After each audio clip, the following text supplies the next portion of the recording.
some monster of the week. It doesn't really roll off. Let's murder us a clown or two. 2 clowns. Hi there, I'm Rusty. Get Let's fucked, okay. Rusty. Let's try not to get So- murdered by the clown. Who wants to try to recap last time for a +1 to a roll of their choice? Adam, you already got yours for the audio leak. Got that in the bin. I'll do it. Okay. Yeah, Uh, it was sort of an awkward shit show. Kind of was, yeah. Yeah. So we started off with a cute little vision from Awkward, and he became very afraid of it. So he ran over to, I don't remember name. First, it was Cam's house because you were Cam, looking. there we through- go. You decided to look through the blinds and barricade Yeah. the front door. Well, he was also the closest and had the most guns. This is true. This is so true. Very so I true. ran to Cam's house, told him all about it. Then we called Deb over. And then for some reason we decided to leave our safe space and headed. Well, you needed to to- call Amaros in. Yep, had to go to Amrose's house where everyone met up, except for one very sleepy Except- boy. Except for Rob, who went to bed at 2 a.m. and therefore was far too sleepy to get back up. Yeah. And then with everyone -1 there, I decided to reach further and saw that he was right across the street. Well, Um, you decided, in order, you decided to make contact the first time. Yeah. And then he became aware of you. Yeah. And then he freaked the fuck out. Yeah. And then you decided to reach out to him again the Uh-huh. second time, at which point you realized he was right across the street. Yep. Uh-huh. And then Then a cascade of failures happened, which was For sort sure. of related to him being right across the street. It wasn't just awkward. which led me to leveling up. Yep. Yep. And then Amrose had a conversation with his doorman and was like, "Hold on, stay there." And of course, Awkward's like, "You're an idiot. No, we all stay here." And lo and behold, he missed the entire fight. Yeah, he got stuck in the elevator. And then we fought Rusty. And then we don't know this, but apparently there are more. Yeah, so where we ended, Rusty was exchanging gunfire through the bathroom door with the squad. He was Mhm. successfully bound from entering the bathroom, which is good. He is Thanks not to, successfully bound from shooting with a gun through the bathroom. Thanks to a very fortunate and time-sensitive door Oh, stop. for fuck's sake, the doorstop. Yes, the fucking doorstop of truth that you've just got in your pocket that you really had to have. Completely minimizing Harlow's contributions. Yeah, the doorstop really overshadowed the Cam's trigger discipline and bullet grouping. But what we'll remember about this day is the doorstop. But yeah, Listen, anyone can shoot a clown. It was You for guys- the meme. you guys essentially traded fire until Cam finally got the couple shots in that one was through the collarbone and one is through the head of this older looking clown man who introduced himself as Rusty. The other thing is that, yes, as the ending scene, we, the audience, saw 2 more Rusties walk out of the forest. But you guys don't know that. Mm. And also, currently, Awkward does not have access to any powers. Because Awkward did not do what I told him to do. But And you now did Awkward's say I'd being get him back punished. pretty quickly. You did. We'll see. 'Cause I We'll had to see. wait. We'll see. You've got good excuses to emotionally leverage me now, which is unfair, but also. So, also, okay, Awkward so- does have my artifact. Yes, that's has right. has your amulet, which Yes. as of now will be working again because it's Mhm. scene based. Okay. We've got a dead older man dressed in clown makeup on the floor in the carpet of Amiros's apartment, still actively bleeding out. Rob is currently asleep back in back Mhm. in his fucking dorm room. We snap back to in media res to right after Awkward told everybody powers are cut out, basically. And you're all trying to figure out what the fuck to do about this body.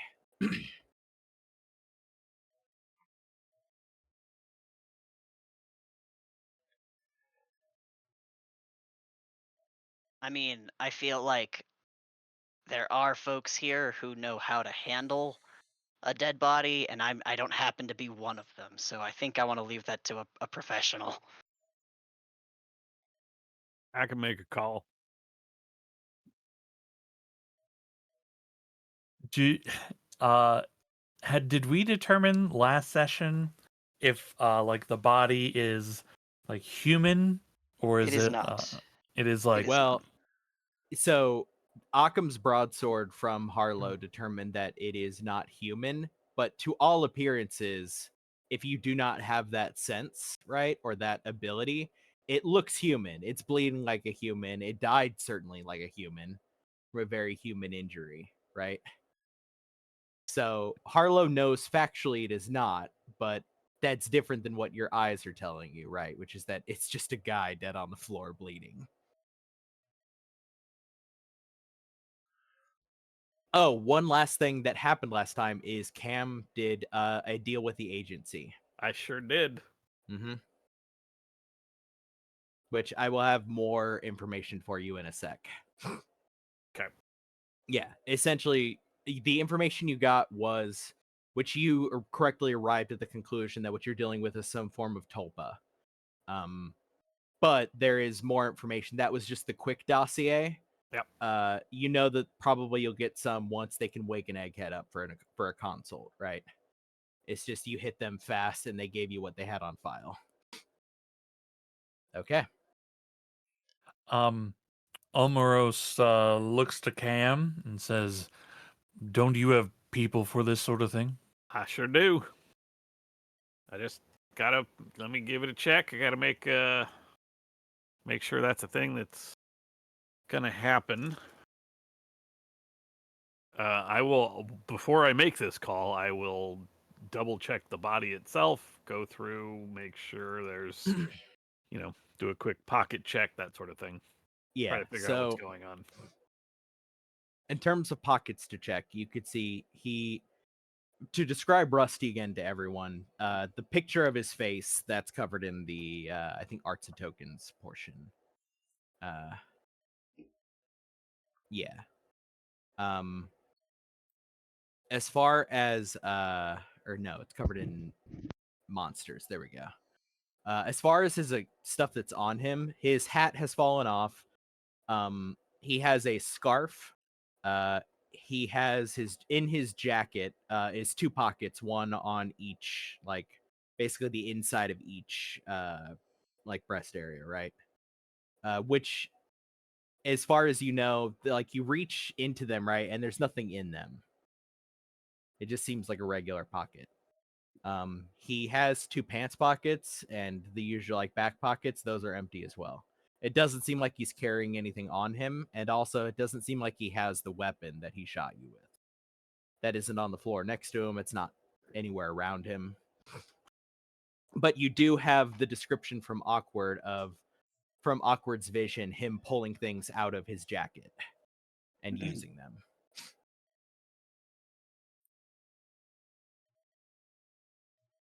Okay, it's real weird. We all got shot at, but there ain't no gun here. And all right, I will call a couple numbers, see if I can get somebody to deal with this. Somebody is surely going to have heard all this, so I'm going to need somebody to go stand in the doorway and make sure that nobody who don't belong back here don't come back here. I'll take care of that. I'd like to go to my entertainment center and put on some kind of action movie or something. Yeah, you throw on fucking Avengers Endgame and like skip ahead to the battle part at the end. Yeah, something where there's like a lot of gunshots and kind of like turn the volume up a little bit. Throwing on Black Hawk Down, a chill hang while you're cleaning up For a 6 body in the morning. Yeah. The sound system is fucking amazing. It is rattling the walls every time there is a gunshot. Like all of your vast expanse of beautiful windows are just getting shook slightly. You know that commercial where you sit in the chair and then the speakers move you? These don't do that, but they're nice.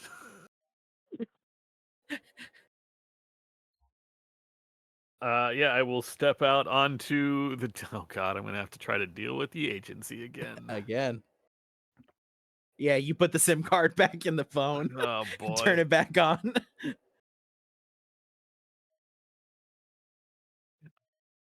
What if it's like every time he calls, he has to break that phone, so he has to pull out a new phone to put the SIM card in? Probably Alright. is a Our new currency SIM just card. becomes cell phones as we dispose them repeatedly. Yeah. Hey, Okay. you know what? All right. Hey, A mixed success. That's a Honest, good Okay. start. Things aren't so great. You might get chewed out by your superiors, and there will be fallout, but you get what you need for the job. Got it. And so what you're asking for is a body cleanup, right? Yeah. Yep. Gonna need You- cleaners to bring in a adult seeming clown thought form located at, well, I mean, you should have the, well, located at, and I will give Homeros's address. Mhm. Folks should, address is familiar. It is location of subject that has previously been surveilled. You get a phone call, which is not a good sign. Immediately gives you pause as you send Man. it off and immediately get a call. Leave the message, hang up, phone rings.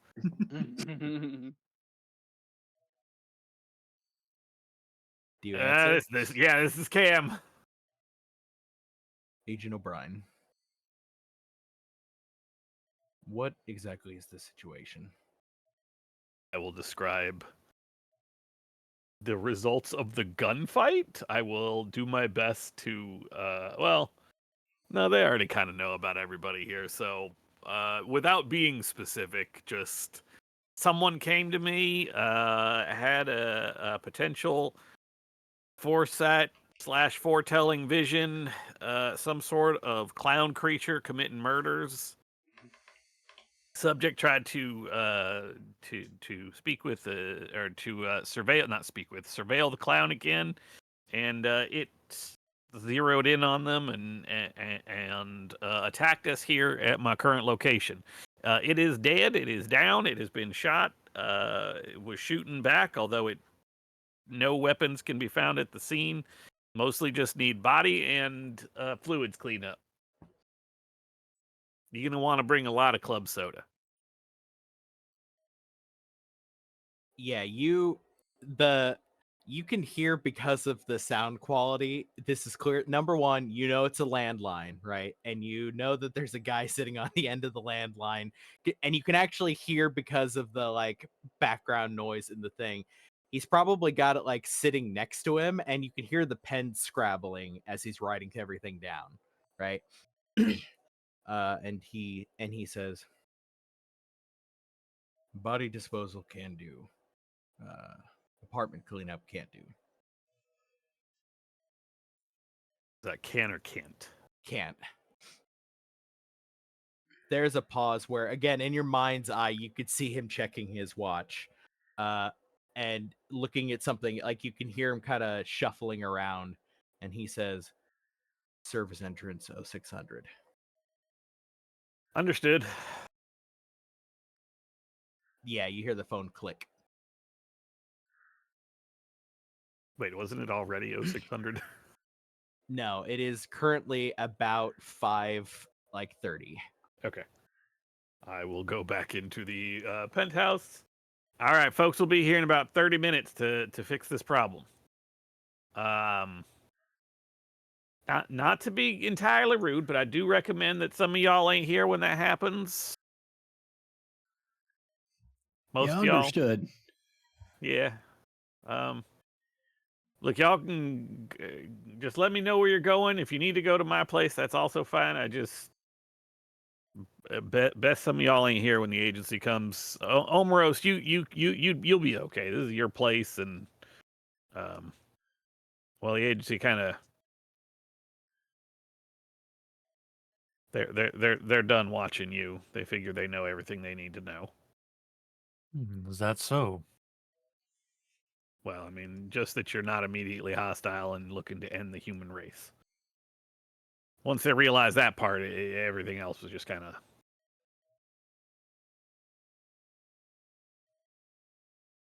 I mean, that's what we got. That's what we got dealing with. So, if you ain't part of that, then we got bigger issues. If that day ever comes, Please don't start that, because fair enough. Oh, I want to know what to do when that day comes. Hope and pray. Also, I can die. I just won't die of natural causes. yeah, I I know. give you finger guns. I pretend to be shot. Was that too soon?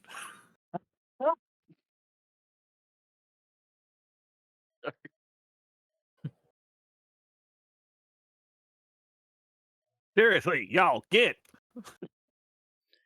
Let's all pile in my van. We'll head back to my place, get some cleaning supplies, and when we get the all clear, No, we'll come cleaning back. not. Don't worry about cleaning right now. We can. Oh, when you get the all clear, yeah, never mind. My fault. You're right. Yeah, we'll come back. Make it look like nothing happened.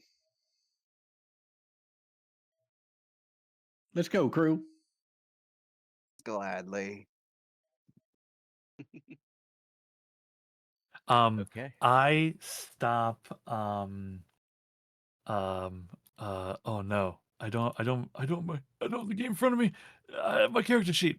I don't have I don't know anybody's names. Okay, I stop Harlow and just whisper we're clearly indicating awkward. Just keep an eye on him. Oh yeah. Does he look sick to you? I mean, sicker. He looks tired. I'll make sure he gets a donut. I'll get him home.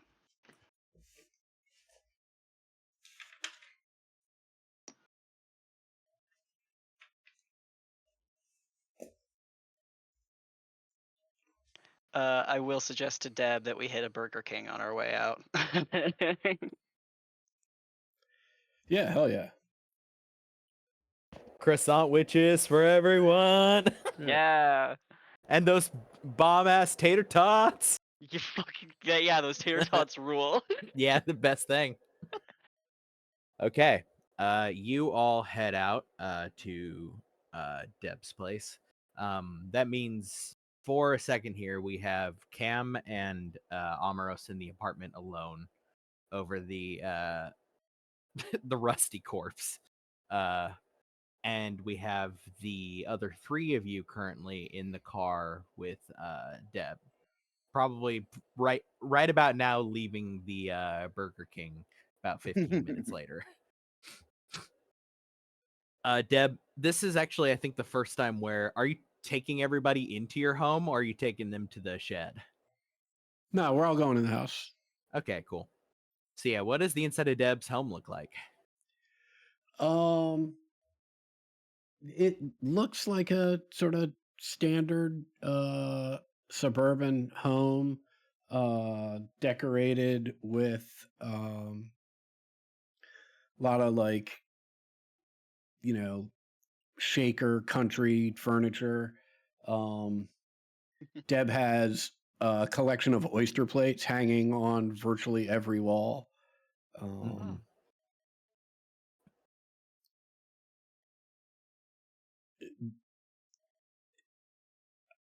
I think,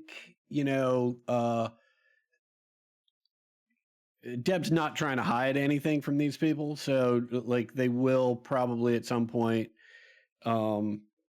see the one bedroom that has 5 or 6 locks all on the outside of the door.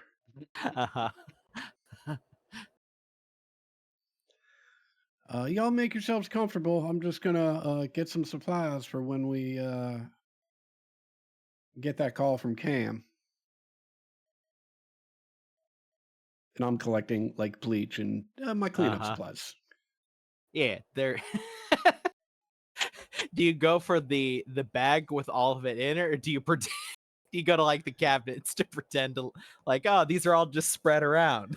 Oh no, like I just go to the bag, right? Yeah. And I open it up as I'm walking back and sort of doing inventory, and I'm like, oh fuck, that's right. And I walk into that Yeah. room that has like 5 or 6 locks on it, and I'm in there for a little bit, and then I come back out, and all right, yeah, we're good. Yeah, you're running low on 200 proof ethanol. Mhm. Okay. Meanwhile, back at the apartment, Cam, you've been told 0600 service entrance, which Yep. you don't have any context for what the service entrance to this building is. Amros, Nope, you I'm know hoping that. Amaros does. Yeah, Amros, you know that there's a like in the way that this probably once was a posh hotel. That means there's like a service kind of like loading area in the back that really isn't used for much anymore. Yeah, it's a Now nice it's kind place of just to come and go without you don't want to be noticed. yeah. Cam, you head down to meet them there. Amaros, do you go with or do you stay in the room? No, there's a body in my place. I'm staying that's there. fair, Right, that's yep, fair. right there. Yeah. Cam, there is a essentially very nondescript looking white van that pulls up. There is a guy in a suit and a guy in some overalls who gets out. The guy in the overalls has a whole bunch of pouches all over his overalls, and does not look like this guy is definitely the contractor. Suit is definitely some kind of Fed. It's possible these two are FBC, right? Because they had to like pull in some nearby help. They don't say anything to you. They get out. The guy with the overalls is like doing some exaggerated stretching. The other guy who's the one driving just looks at you. I will take them to the body and then attempt to do my best to stay out the fucking way. Uh-huh. Yeah, they like you see the one in the suit walks forward, looks at all of it, sighs. He looks over at you, Amros, and goes, "You mind smoking?" There's a balcony. He nods, steps out onto the balcony and starts smoking. The guy in the overalls, the first thing he does is he kneels down and he rolls the body to the side, like rolls it forward, and it's like, huh. He looks up at the two of you and says, "I don't usually do this when people are watching. Could you leave?" I look at Cam. I look at this guy and say, "Well, I live here, so no." Yeah, I still have some questions about the subject in question. Yes, Questions about the subject. I still am sort of wondering. So if it's all the same, I'd kind of like to see what happens while you are doing this. Okay. I'm curious Well, what it is that you're going to do and what it is that you're going to learn. right. Well, I'm gonna go down to the truck. I'm gonna get. He squints about 5 bags and a saw. He looks I at mean, the I two see of what you you're saying. expectantly. Hmm. Hmm. Well, there's a lot of stairs unless you'd like to take the elevator. It's been a little finicky today. He nods, says, "Okay, I'll be right back." Walks to the stairs. The guy in the balcony, by the way, is completely ignoring not only like the person he came with, but this whole scene. He's got his back fully to it. He is intentionally not looking around. Guy comes back in. He's got, like he said, about 5 body bags that at this point he's got them like draped over his like shoulders. And he looks at you, Amros, goes, what kind of like security you got here downstairs?" Minimal. Well, great. One guard typically. Uh, Doorman more than anything. He opens up one of the body bags and pulls out a big tarp and starts laying the tarp out. And at some point rolls up the body like burrito style into the tarp. He pulls out another tarp from one of the other body bags and then lays it down on top, looks over at the two of you and goes, I mean, it'd get done faster if I didn't have to tarp it up. But you guys are I'm trying to suss out whether you're comfortable with this. It seems like you are. It's not my first cleanup. It's Okay. sort of fascinating. I was just sort of surprised that it actually bled when you were taking it apart, like that there was actually still blood in there. No, it's a body. Well, yeah, yeah, what- but that's not a real person. You understand? So that's the sort of Sure. thing that I needed. But the All right, body you- is. I'm making coffee while this is happening. Yeah, what follows is like a 15-minute montage of sawing.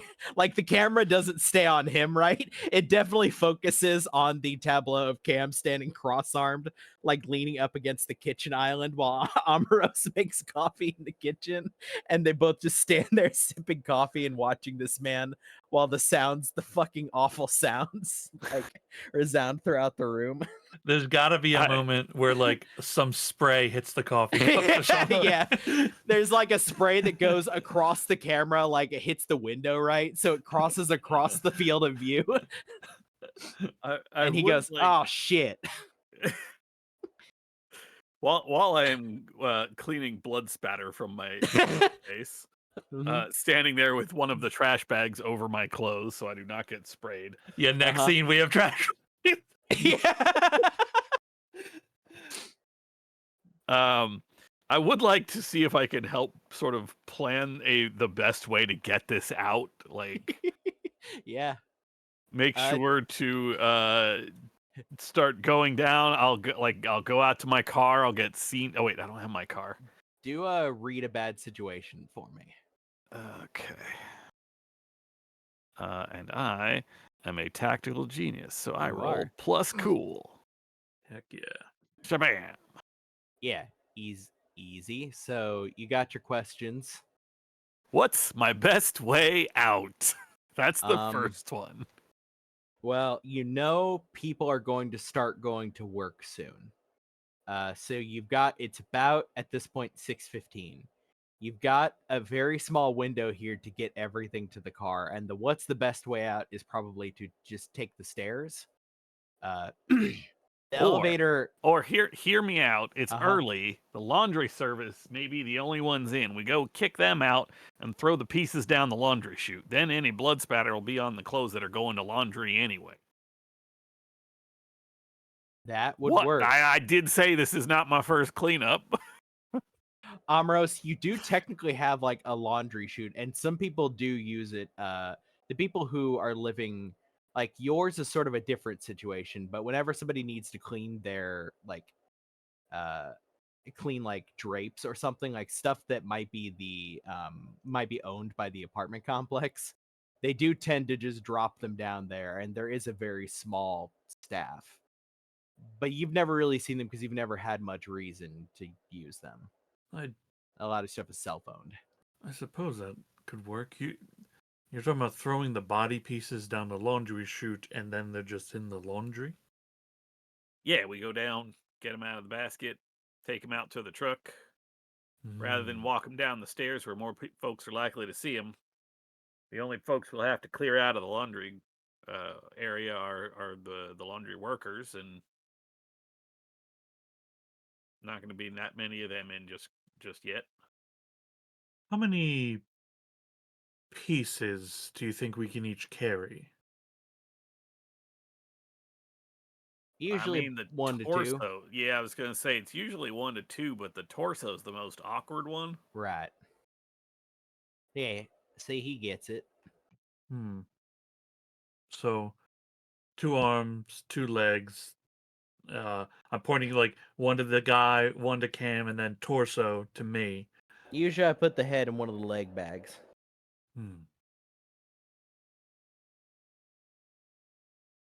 I could get us downstairs, maybe.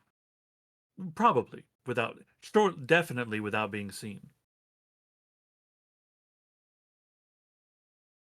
Okay. Oh, how's that? I just have to borrow a bit of power from the bag. As long as we're carrying these pouches, I think it'll work just fine. All right. I'll trust you on this. Gather round. Hold on. I need to. What? I gotta go. He's gonna help us. Points at the guy in the balcony. Well, I Might as can't well. bring him, but us three. Oh. Yeah, might as well send him down to the car, and that way we're ready to load this stuff in the moment we get there. Yeah, he on the tarp, he's like at this point his boots are pretty messy, and you see he's like looking at the carpet and tries to get a lot of the blood off that he can before taking a couple steps to go knock on the window. The guy standing out on the balcony turns around. He opens the door, says, "Car." And the guy at the balcony nods, puts the cigarette out, drops it over the ledge, turns, walks through, seems to like glance around the room pretty nonplussed, looks down at the fucking the remains of this Rusty, sighs again, and just walks over to the stairs.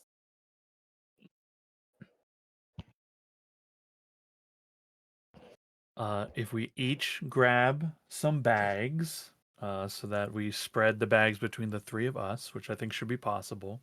Mm-hmm. We stand in a kind of circle facing each other, right? A little tri-circle with our bags. I look at you all, nod, and Almaros kind of begins moving his hands, making gestures, and the bag opens a little farther than it's ever opened before. And Almaros reaches a hand out, and it's almost like a little thin wavering of air that's forming the shape of like a door, but it's again, like smoke and whispers. You can just make out this heat shimmer effect, and it pulls the three of us into it as we cross the threshold. And I'm gonna see if we go where we want to go. Uh-huh. I need a 10 plus. Sure. Yo! Hey, nailed it. So you're trying to get where exactly? I'm putting us at the bottom of the where the access, like the back access is. Right. That's where so- they came in. Uh-huh. Yeah, like you could be as specific as a place that you have been, right? So if Yeah. that's the exact spot. Yeah, what does it look like in the like, camera wise, we're doing that like jumper thing where they just tilt the camera to the side as the person is gone. What Yeah, does we it look kinda- like to the people that are like in it? Inside this is essentially like one frame of reference is being stretched and pulled to another, but your mind makes sense that is happening, but it's pretty quick, the transition between.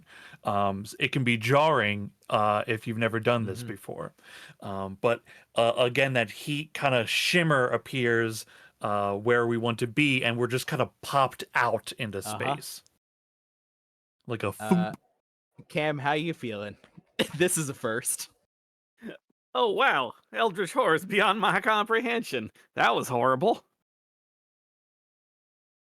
You both, your eyes kind of turn to look at this cleaner guy who looks completely unbothered. He glances around, and the most that happens is he squints in the new morning light, like the light bothers him for a second, and he sneezes, turns and looks at you and says, "Huh.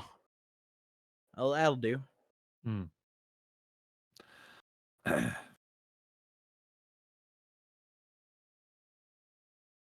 You want to help me put it in the van, or Yeah, get the can be- door Yeah, open. yeah, sure. You got the keys, man. At this point, he goes, "I don't got the keys." As the door opens behind you, and the guy that started walking down the stairs walks out, sees all of you standing there, brow furrows for a second, another sigh as he walks forward, beep beep, opens up the trunk, Yeah, a couple walks thuds. over to take one of the bags out of your hand, Cam. Sure, yeah. I'll just throw that shit in there. Yeah, we load up the van.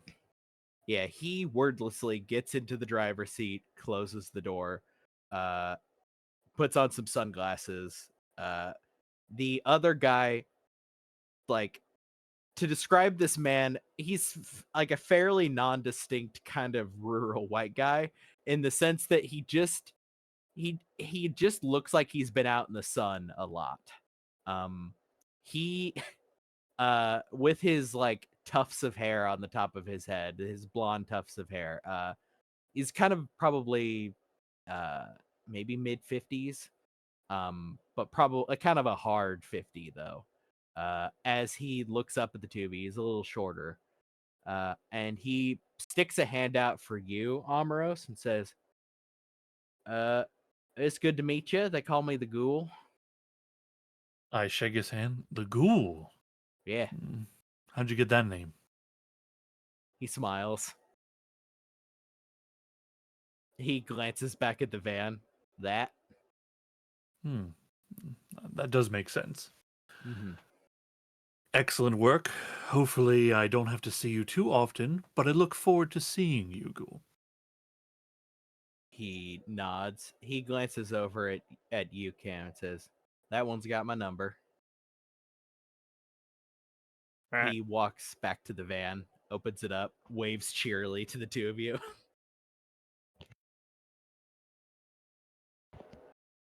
And yeah, they pull out of the parking lot, body in tow. I think we Yeah. watch them go. Our trash bag coverings. pull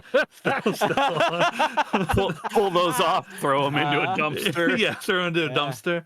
I begin to like make a move to like teleport us back, and then look at you and say, like gesture toward the stairs, like after you.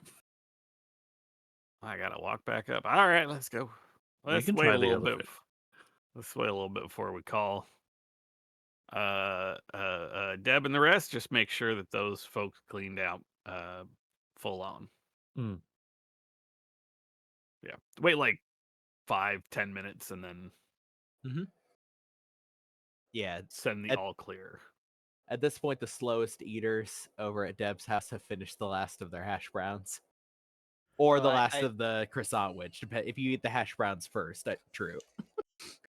I need to talk with Awkward before Uh-huh. we get back in, or before we meet back up. But Before we jump over there, we don't have to do any scene, but I just want to check on my doorman friend and make sure he is like doing okay now that the immediate is over.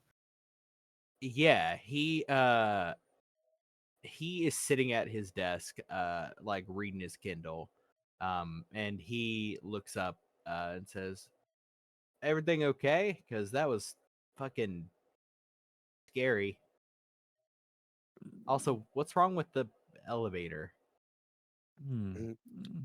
Might need to call I'll call service it for in. that. Yeah. People are strange in this city. Sure. A lot of weirdos. Yeah. Yeah. You're doing okay though? Yeah, I'm fine. All right. I mean, I followed protocol. Just lock it down, hide. Good. He nods, You know it says, is. "Have a good morning, Mr. Amaros." You as well. Give him a smile and I'm out. Yeah, he leans back, like kind of does that, like, where both feet are up on the desk in front of him, but sort of like legs scrunched as he continues reading his Kindle. You know he's probably going to be checking out pretty soon. He's at the end of his shift, and then the day guy will come. Okay. Over to Deb's house. Deb's coming out with the bag. Either before, do you want to have your conversation with Awkward while Deb is going and grabbing the bag, Harlow? I guess it doesn't really matter. Just Mhm. honestly, bringing Awkward a packet of the hash browns and asking him, are you scared of clowns? Did you watch Stephen King's It? No, I'm not scared of clowns. Clowns are harmless. Okay, then what was up with that thing? What was up that thing? He saw me. He saw me. They never see me. It was. They never interact. I'm just a viewer. But he's the first one to get past that. Was that I mean, have you ever looked twice before? Well, he saw me the first time too. I mean, I guess he technically didn't really see me, but they've never talked to me. Do you think it's this thing that changed, or this time that made it change? There was something special about this one for sure.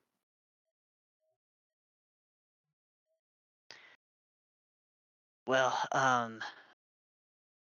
do you know how to,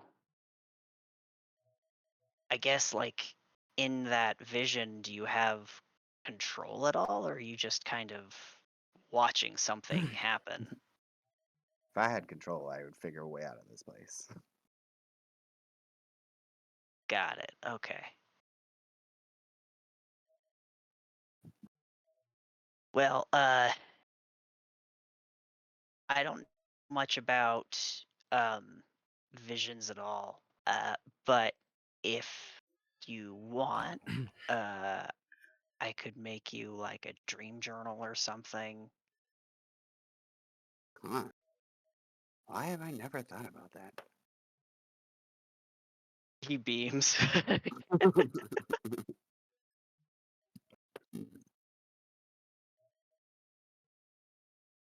And then as soon as like we get into the car, I'm gonna write a note in my phone to make you a dream journal. Add that to my to-do list. It's also on like the rest of that list includes like groceries and then also like spell work and then just at the bottom make a dream journal.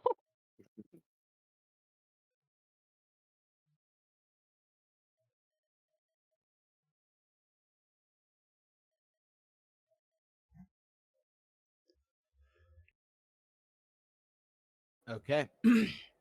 So you get the call to head back to Amros's place. Does anybody try calling Rob again? Yeah. Yeah. It's about probably 6:30, I'd say at this point. Rob, you get who's the one doing the phone call to Rob? I'll give Rob a call while Mhm. while Harlow and Aki are talking. Okay.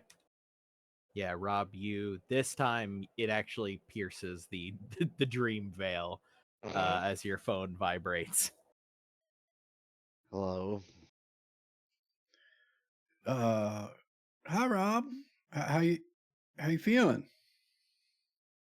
Wonderful.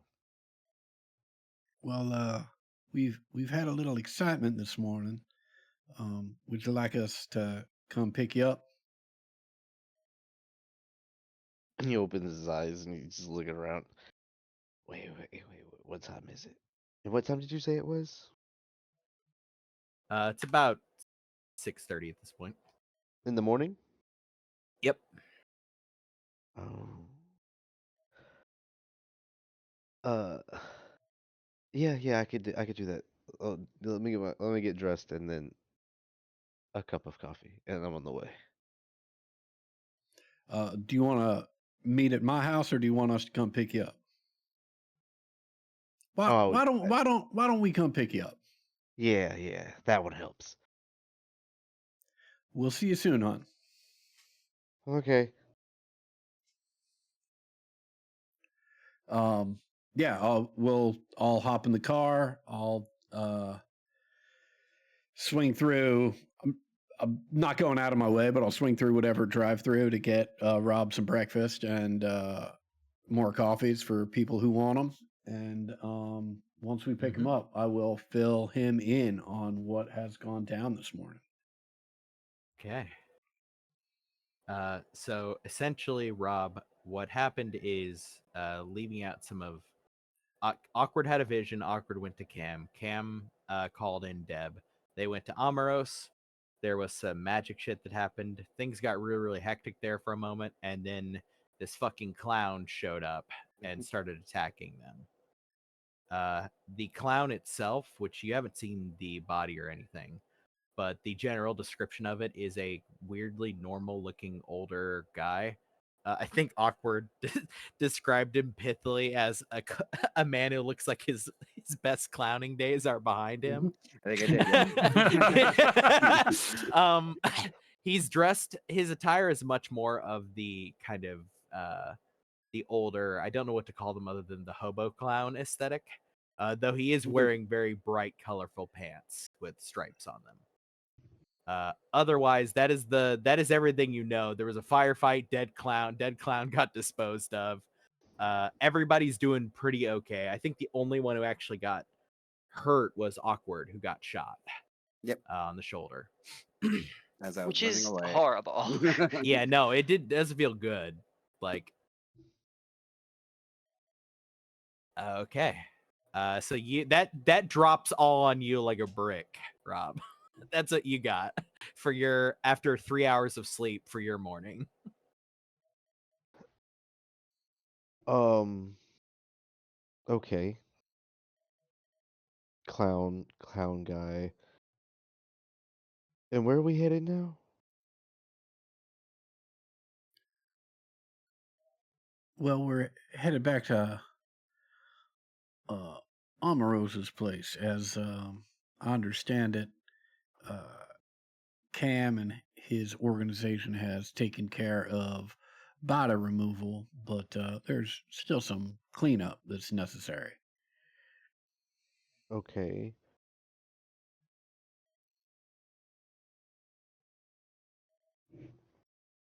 I'm trying to remember who's all in the car. It's you, me, Harlow, and Awkward. Oh, okay. Okay. So nobody's left out.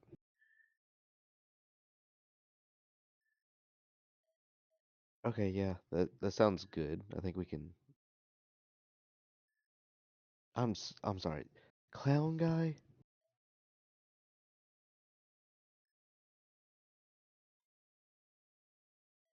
That just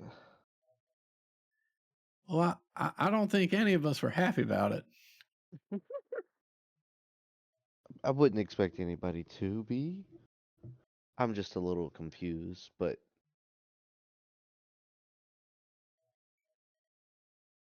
how did y'all run across him again? Oh, we didn't have to do much. He came to us. And it was really strange in that like Amaros went out to try and head him off at the pass, but it's like he just materialized up in Amaros's place.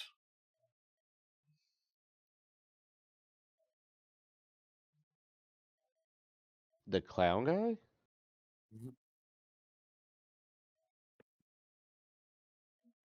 Yeah. Just showed, I mean, we, thought we heard him outside. So we went to try and, or Amaros went to try and head him off. And next thing we know, he was in the unit. Oh, okay. Huh. Okay. Sure.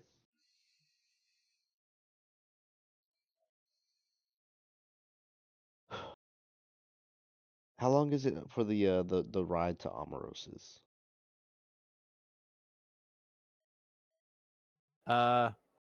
From Deb's, it's fairly short. Deb, yeah, it's probably only about 10 minutes. Oh, okay. Actually, probably around 10 minutes. Yeah, find parking. Where's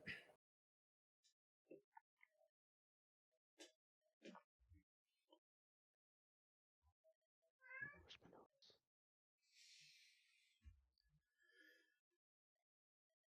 Okay, you arrive back, cleaning supplies in tow. Cam, you get an email notification on your regular phone.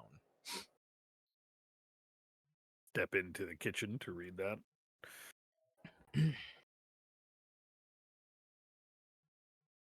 The rest of you, the elevator is a little fucked up still. You arrive at the top floor. The body is gone. Although Deb, you immediately notice some the the arterial spray over towards the window. Yeah, I know the telltale signs of chopping the body up. Yeah, this person did good work, but Right. happens to the best of them. You know, Yeah. one spurt gets away from you. Yeah. You see piles of paper towels and cleaning supplies as Almaros has tried to do this, and it's not going well. Right. Deb pinches the bridge of her nose. It's just like, Amaros, darling, I brought breakfast, and I'll hold up like a Burger King bag with some extra sandwiches in it. Why don't you come get these? I don't know how, but somehow I have more blood on me now. Yeah, it's tricky work. That's why the most important supply for a cleanup job like this, and I open my bag and I pull out a box of latex gloves. You've got multiple sizes. Oh yeah. Yeah. Oh, and they're the Oh, yeah. good. They're not the shitty nitro ones either. They're the good like the tan ones. Right. They are, although I also think like I reach into an inner pocket of my sweat jacket and I pull out from my personal supply of my gloves, which are not are a whole different ball game than these gloves. A lot less tearing. Yeah. Okay. And for those of us getting on our hands and knees doing some scrubbing. Who else getting in it? Right. I pull out knee pads and face shields. Again, you have just a giant like tactical sort of like sack. One of those like black duffel bags that you're just pulling equipment out of. Like haven't had to do it since moving here, but in my past, I've had to lock the door to a bar and have like 15 gang members be like, all right, like you caused this, you're cleaning it up. Don't think I'm doing it. Like I'm supervising, but you're the idiots who caused this. They open the bag and the entire room just reeks like lavender. Yeah. So the amount of shit, the amount of like good smelling stuff you've packed in there. Yeah. Okay. Who's all getting to scrubbing? Yeah. Yeah, Deb certainly is. Yeah. Amaros for sure. Yeah, why not? I'm here. Awkward. Perfect. It does hurt the arm. I will pull Awkward aside.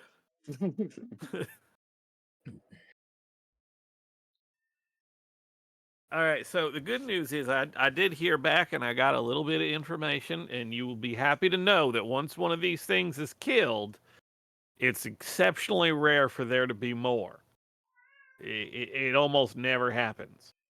Now, most of these things, they actually aren't even that harmful. And I expect that if this one was doing those killings, like you said, then yeah, the chance of there being more of these things, nah, you're okay. You're okay now. It's over. I'm sorry, I blacked out. What did you say after there could be more? No, I said that it's exceptionally unlikely there'd be more, and if there are more, which again, exceptionally unlikely, they're certainly not going to be dangerous. They're not going to be. They won't be killers. So there's a chance that there are more. No, not really. Not really or No. no? Those are two different answers. Not. Well, I mean, there's always a chance of anything. Is the thing.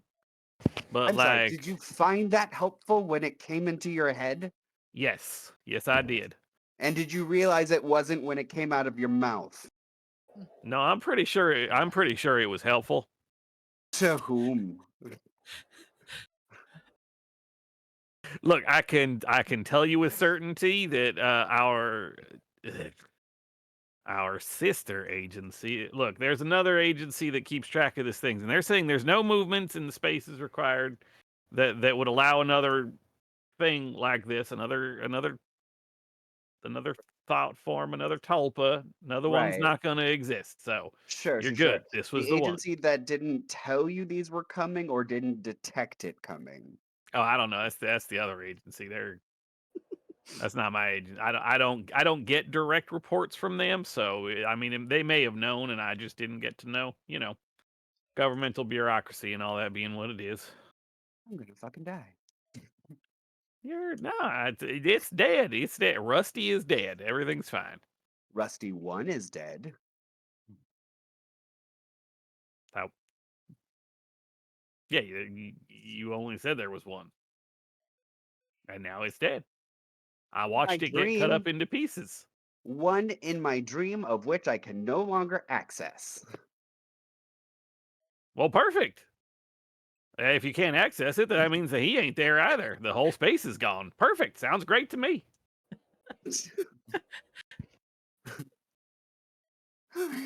So, we did good. I appreciate you bringing this to me. Mission accomplished. Tulpa dead. Awkward has to get the inhaler out. Yeah, he's gonna go outside. I will clap the- Awkward on the balcony. shoulder congenially and then Like, go find somewhere to stand to avoid cleaning. No, if Awkward's trying to go outside, Deb's going to be like, "Hey, Awky, where do you think you're going?" Doesn't matter. You're gonna die. Well, you're going to clean before you die. Get over here. Good arm for you. I'm sorry.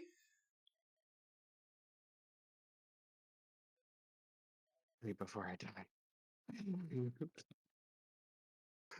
He will bend down and with one arm just like wipe absentmindedly. He's just like rubbing some bloody water around in a circle. Yeah, very Awky, ineffective. like as I'm cleaning, right? I'll put my head close to Awkward's. Be like, "Don't get me wrong. I appreciate that you took that bullet, but I think you should start appreciating that everyone here was here for you. Would you rather have dealt with this on your own?"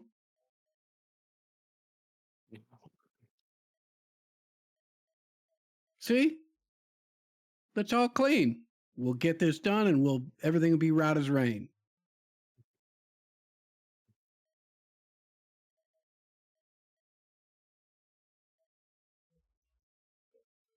Morris is enjoying some fries, and you're not sure if it's ketchup or blood on his hands. Oh, Oh, God. We're like halfway through Black Hawk Down that's still playing on the television while you are cleaning blood off the floor.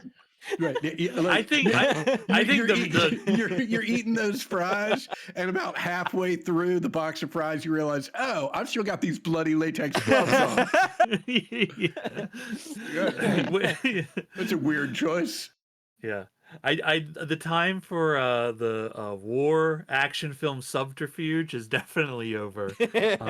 Yeah, we have some nice blood cleaning music. Yeah, going what is on. that? What is the? Hold on, what is that? New York City Jazz. like Yeah. 90s soul hip hop jazz. Absolutely, yeah. put a pep in everyone's step. Rob, do you It chip in? helps. Because With- again, Rob, you're still you're still getting hit with a lot. There's a lot of blood on the carpet. The mindlessly part, he's just sitting there scrubbing away.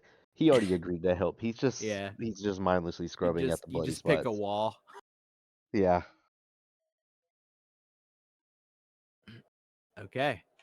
This cleanup job, to get it completely done, requires about an hour and a half. Mostly, it's not necessarily that any individual part is that difficult with Deb's expertise. It's just that, like, looking around and being like, oh, fuck me, there's a spot over there. Oh, shit, there's a spot on the couch. Oh, shit, there's a spot over there. There's just a lot of, like, little droplets. At some point, the last, like, 30 minutes is all of you just, like, trying to get a bird's eye view, like, getting up high so you can look down. When everybody thinks they're Find the done, I pull spot. out the UV light. I was gonna say, Oh, Yeah. Everyone starts groaning like, come on. Yeah, you pull out the UV light, and there is so much more. Harlow's having a pretty good time, actually. Yeah. I think I can actually use magic to do things that are outside of human capabilities. Like Sure. we could theoretically I want to kind of roll to see if we can make this move faster. Sure, you want to hoover Heck. some blood off the floor. Give me Hell use yeah. magic. Yeah.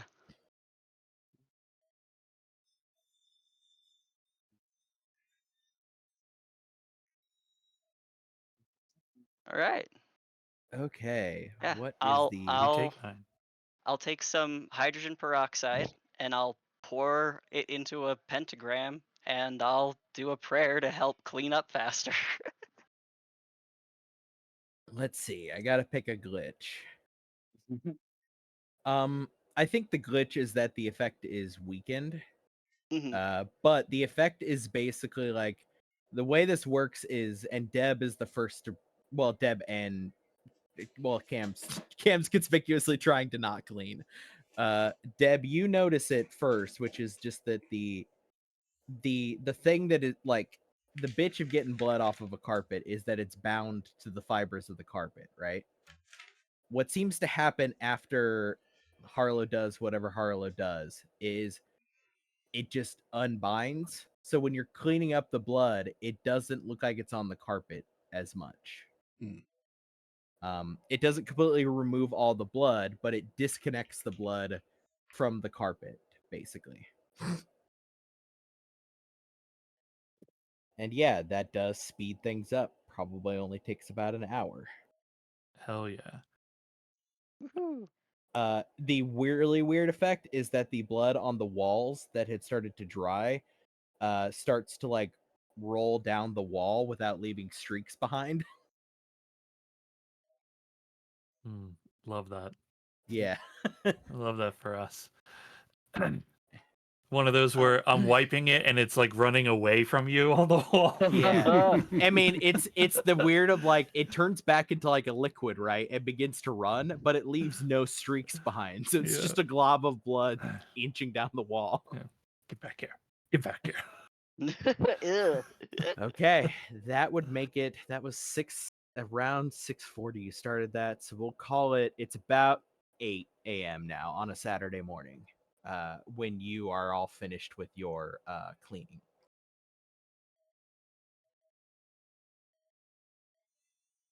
Now what, gang? So Go back to sleep.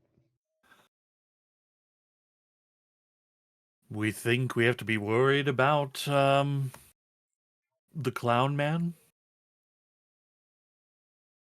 Do you Nah, I wanna think play him? it's I've been informed that it is this sort of thing usually occurs as an accident, not really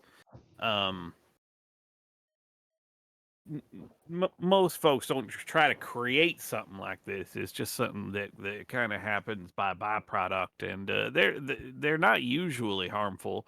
So this one being harmful puts it in a very rare category, and the chance of that being duplicated here is really unlikely. I've been in touch with one of the other agencies that oversees some of this stuff, and they say that there is uh, nothing that's suggesting that there would be any more. I'm sure we've nailed it completely. Good job, everybody. And I think you're an insane person for looking at our luck and thinking that it couldn't happen to us. I'm We confused. lived. Wait, All right, This maybe you time- should take a nap because you Well, we are extra lived. cranky. Awkward. Are you okay? No, we're gonna die by a clown. Well, it's one of the ways we could die, yes. Yeah, not how I want to go. Well, we killed the clown, though. And Cam seems to think everything is okay. Based on hunches. Well, I mean, it's not exactly a hunch. This is, I mean, there are multiple professional agencies at play here. I have Oh, a right. I question. forgot. You're betting on our lives with our lives. I have a question. Because I'm a little confused still. Uh-huh. Clown guy was made? Oh, Yeah, I wanted to ask about that. Is he an imaginary friend? Yeah, something like that. Yep, kind of like that. Yeah. What the fuck? Wait, okay, so next question. You're telling me that an imaginary individual can be real, but it's less likely there's more of him down the line. Well, yeah. I mean, I think think about it. I'm on awkward The side force, here. the force of will required for one person to bring a particular imaginary friend to life.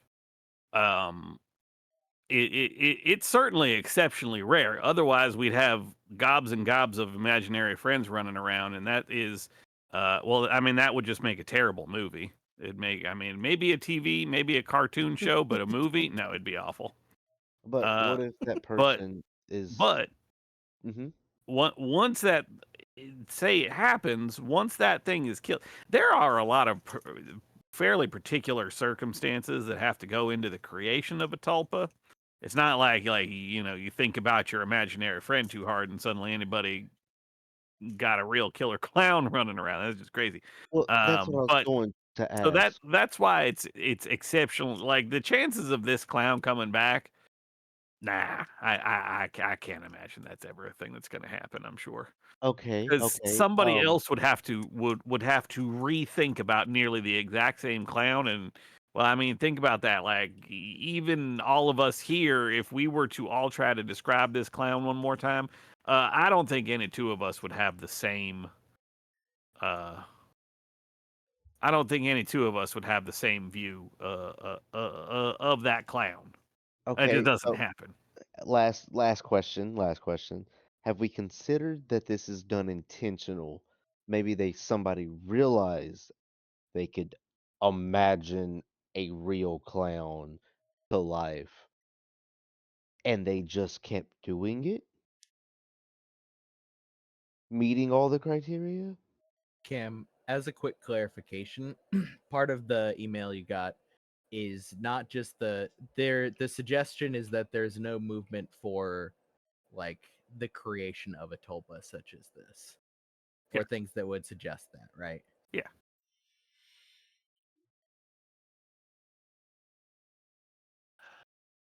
Well, that's certainly a theory I think we're going to have to keep in mind. I mean, we don't know. Awkward, what does what do you what do you feel? Scared. You think there's more of them out there? Yes. Have you seen more? Like, were there more in your initial visions or anything? Maybe something that could. Admittedly, no. I But trust Aki. if these things aren't generally violent, if the chances of them being violent is incredibly low, and the chance of them being more is also incredibly low, it stands to reason there's more. I mean, not entirely sure I follow that particular train of logic, but I mean, all right. Well, if there is something you want to do to look into these and see if maybe we can find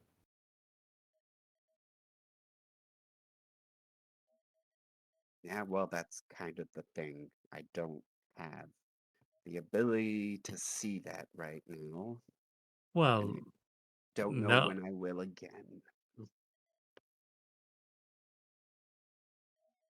You mean like in an hour? I don't know.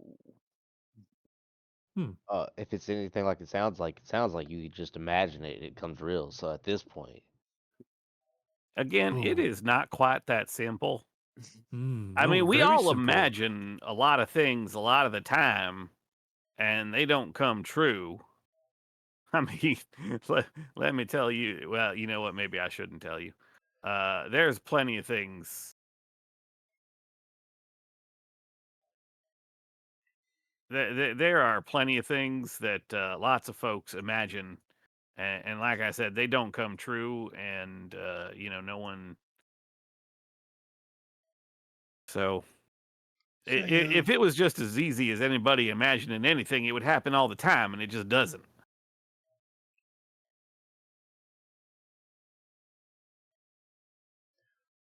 Deb, hit me with your idea. Aki, do you have any sense of what would make you feel better right now? Not being alone. All right, well, we can check that off the list. Say, does somebody? I mean, Aki,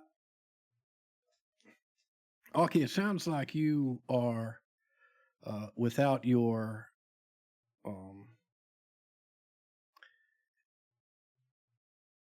extrasensory or powers this morning. Is that accurate? Currently, Would somebody with a better sense or grasp of the mystical than I've got like to take a look at Aki and maybe put your heads together, try and figure out what's going on and how we can restore Aki's senses? I imagine that might make you feel a little better. yes. Uh, that's I can't like look into your head or anything. I don't know if that's something that Amaros can do. You wouldn't like it. he puts his actual head inside your head.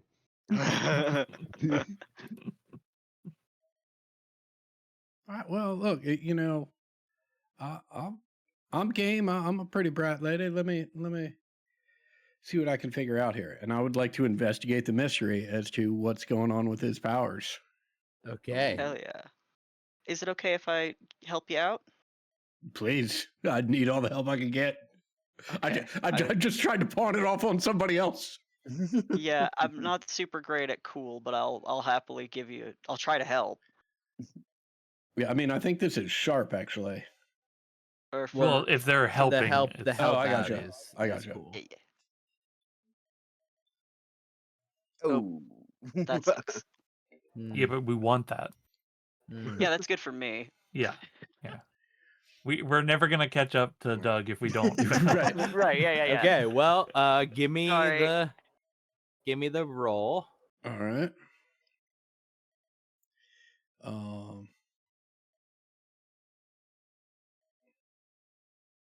hey. Hell yeah. Okay. So you got some Um, questions to ask me.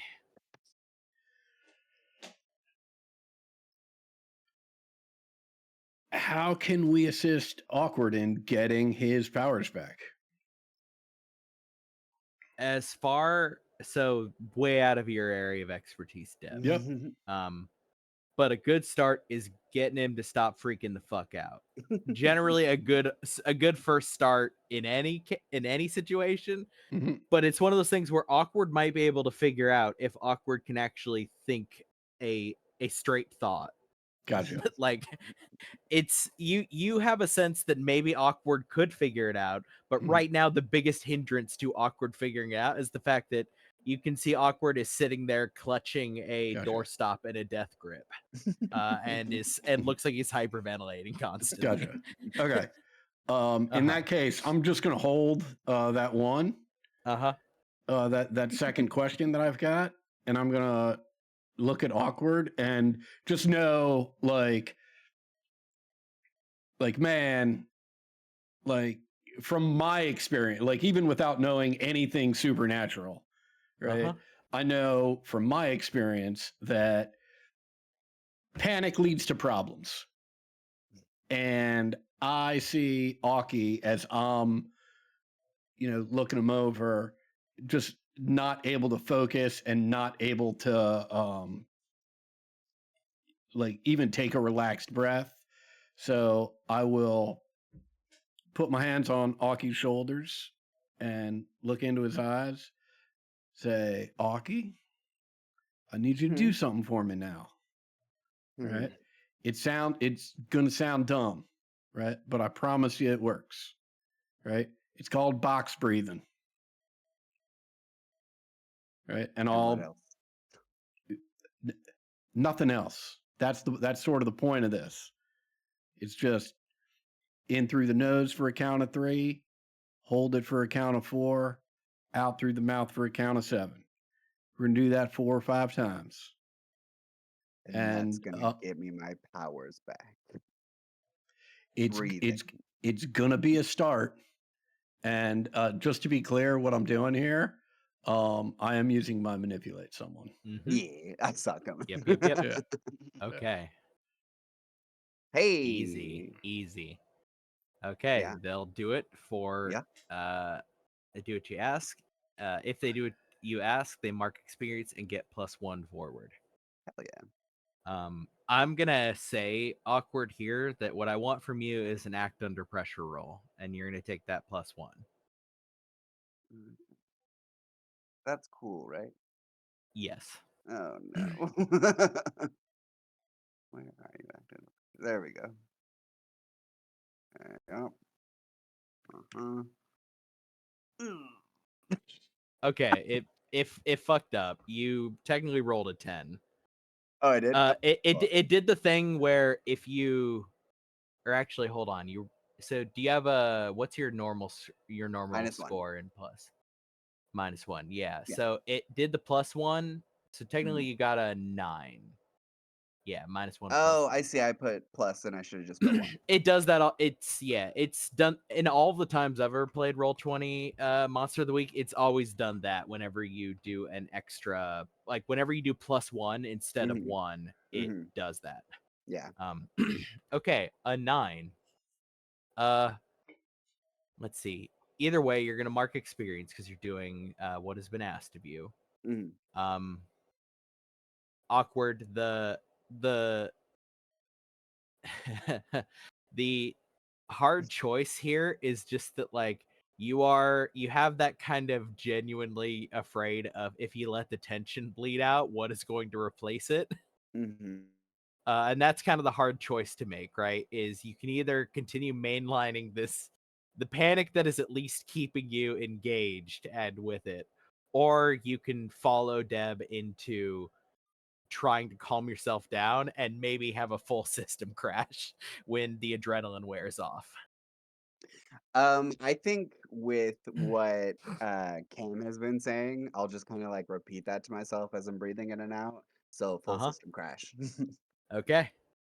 Yeah, all of you can see like the tension bleed out of Awkward as Awkward sits there, like eyes closed, behind the sunglasses. Just the rapid panicked breathing and kind of hitches get slower and slower and further between as Awkward calms down. Awkward, it feels like you have run a marathon, right?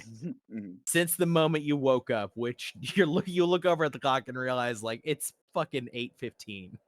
You've been awake like 5 hours at this point. Actually, about 4. you also realize like you didn't. It's only catching up to you now. Like, and shit, I went to bed at like midnight. Like the full weight of the morning combined with the sleep deprivation and everything is just hitting you like a hammer. As Awkward calms down, Omaros would like to kneel in and I'd like to try to start a group hug to like console Awkward, right? This feels like a moment where like our whole group is like watching him like be panicked and calm, and A group hug is initiated. Omaros is first in. Deb is the closest one. Does Deb get in there? Yeah, hell yeah. As Omaros is holding one arm open and doing like a come on. I gesture. think you may be I think you might be underestimating the sincerity of this group. I think a few of us may go in for a hug. Yeah. Okay, I'm gonna ask then Cam. What's Cam doing over in the vantage point over by the counter? Cam is doing his best to annotate everything as he remembers it. He knows there's going to have to be a report later. Yep. And already some of this is surely fading from his memory. So he is doing his best to catalog everything for a report for later. Because I've had to call twice now, and they are not going to be happy about that. There's going to be an audit. What about you, Rob? Yes. You get in there for a hug? Yes. He loves hugs. He's awkward, but he likes them. We've got the smell in this group hug is confusing. We've got Omaros's. I can't even imagine what that biology smells like. Probably nice, but just deeply, deeply strange. Deb, who smells perfectly normal. Harlow, who smells, I assume, like lavender. Just no. Well, yeah, right. You're not wearing your work clothes, so you wouldn't smell like I smell like a lavender. dude. Yeah. And I You're not sweat. wearing the work outfit that's just Right. been suffused with the essence of lavender. And then we've got cigarettes from Rob. I think Hey. if that's the case, I think that's all. That's just what we're smelling. Yeah, it's I was trying to do a roll call to figure out if anything in there was strong enough to beat the cigarettes, and the answer is no. Rob's wearing his normal jacket, and his normal jacket is profoundly suffused with cigarettes. I was thinking my BO from my fear sweat, but maybe the cigarettes are more. It's a small mercies. Nobody can smell your panic That's the sweat. real purpose of a great hug. Okay. Cam, you glance up from your notes as you're like furiously scribbling down and see a group hug of everybody kneeling around awkward in the middle of the living room. Yeah, Cam will just look up, huh? And that's it. Yeah. I think the camera like Say pans for everybody, everybody lean in real close.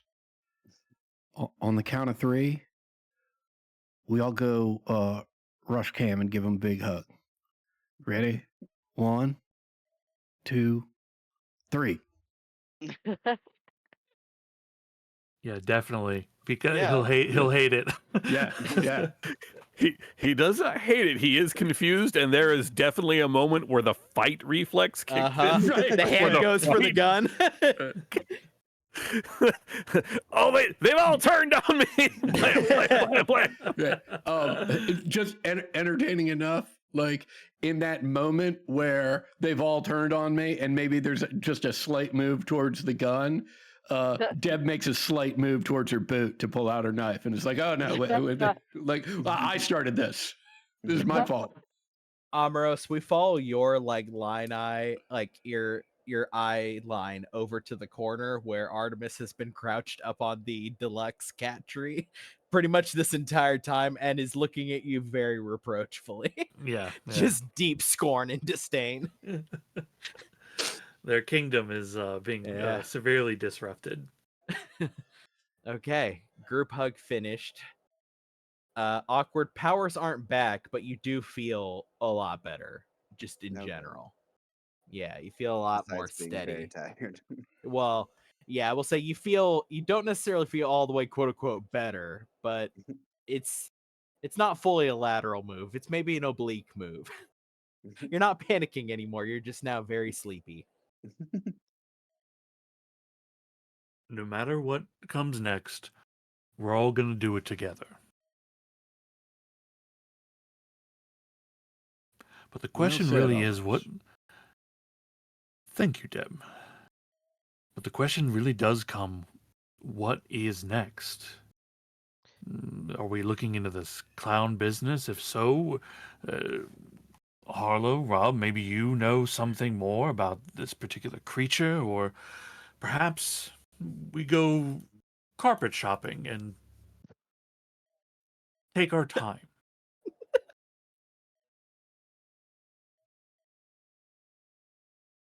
Let's see.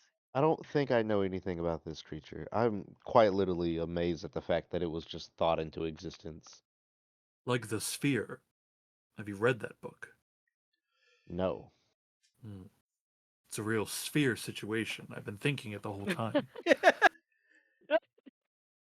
Oh fuck, fuck you.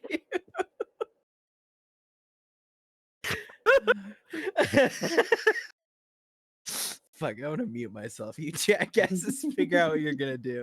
Is it possible to investigate a mystery at this time? Investigate a mystery here will probably require you to do something, whether that I is like. So I'm you'd have to thinking describe to about me like what the way you're doing that, right? Are you hitting the books? Are you? yeah. I'm thinking about pulling out my phone and Yeah, that's the dropping it onto the modern hitting couch. the books. Yeah. This is Yeah, finding in yeah. the modern era. It's just looking at your phone and going through all of Giles's Well, fucking does Yeah. anybody curated like archive. does anybody know a weirdo, right? Like a weird guy in the weird guy in the bookstore that's like, "Oh yeah, I seen what it is." That's what I'm trying to do. It's just on Yeah. it's just on my phone. I I don't know that I have a guy, but like I am interested in trying to investigate what this creature can do because we didn't it shot a gun at us and then the gun wasn't there. So I will also Well, yeah, remind that's you. because we thought it had a gun, and we thought it.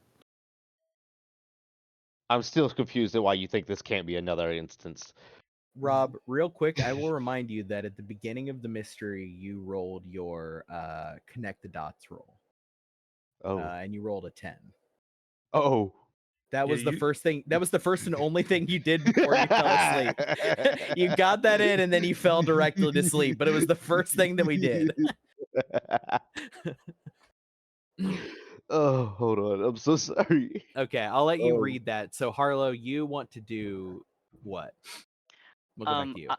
I want to go to folklore forums specifically. I want to try to learn about this creature's mythology so that I know what powers it has and because of how this thing manifested, Harlow is looking for very much like new age cryptozoology ideas of like powers of creatures. Like I'm thinking of like the Sailor Moon argument, right? Like what does find a magical creature and put it up against Sailor Moon and how can she beat it kind of thing? Uh-huh. Like something that modern. And Mhm. and I think right now his head is still kind of in like Stephen King, Tim Curry, it, Pennywise. Yeah, I think in the specific niches you run, there is such a weird faction of the internet space for this that's doing like power scaling and power ranking shit about Yeah. like cryptids and how much they could kick each other's ass. Like who Yeah. is the most powerful cryptid? Like Sailor could Moon, thank you. yeah, could Bigfoot beat Magical Girl? Could Magical Girl beat the Wendigo? Okay, give me that roll. Okay. Ooh, I don't think I have anything special about this. So. Oh wait, hold on. Let me double check my. I I get a +1 since I have Occam's broadsword now, and I haven't used that yet. True. That was one of the last things that happened is you saw Rusty. Yep. Ooh. Huge. Woo. Ooh. Okay.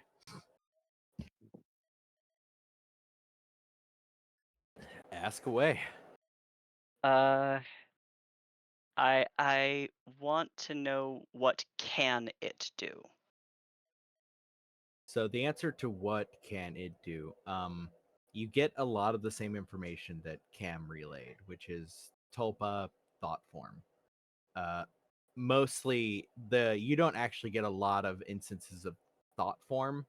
You get a lot of Tulpa. There is a lot of where it takes you is like weird Reddit forums and people who claim they can manifest tulpas, and how there is a whole formal practice around doing so. The what can it do generally is limited to the bounds of whatever it is the person who creates it thinks it can do. In the sense that you can't make a thing that can do something you don't think can be done, right? Or if you don't have the imagination. And also, it's made pretty clear that to make a thing and to force a personality onto it and force it to be this thing, to bring it into reality, it is then much harder to make it be able to do something that is like super or paranatural or superhuman, right? It's just an extra level of task. It's like reality pushing back against you, right? Mm-hmm. So what can it do is generally they're just like they're just a person. It's kind of just manifesting a physical imaginary friend. Again, this is a lot of this though is couched in the you are a little unsure how much of this is really good intel and how much is like weird Reddit people, right? I think I'm trying to establish if there is a link between us, the victim, and its ability to manifest things. Because it's sounding like in order to manifest the spirit, the person who manifests it has to already be incredibly powerful or in tune. And so where did the gun go is what I'm asking. The where did the gun go is an interesting question. As far as you can tell, that is abnormal. Because in order for that to happen, unless like Rusty literally is working on cartoon logic, which is to say you pull a thing out of your jacket and put it back into your jacket and that's just how it works. That would be how that would have to work, but that would be really difficult to actually manifest. It would make much more sense if Rusty just had a gun. You could just hand a Tulpa a gun, right? And then it's a guy or a girl or a like thing with a gun, right? So yeah, that does. I will say that you don't get an answer for where it went, but that does stick out as a Sorry. thing that is anomalous. Yeah, sorry. So with my question, what can it do? Because I'm trying to get an answer about what its abilities are. I'm trying to wrap my head around whether or not the weapon that we have been at the other end of is a part of its powers or not. More than likely, yes. Okay. Given Thank you. given that it didn't fall to the ground, nobody put the gun in Rusty's hand. Meaning Rusty either had to get the gun from somewhere, but if it's gone, then it's part of his powers. Okay. Yeah. You got one more. Do you hold it or do you throw it?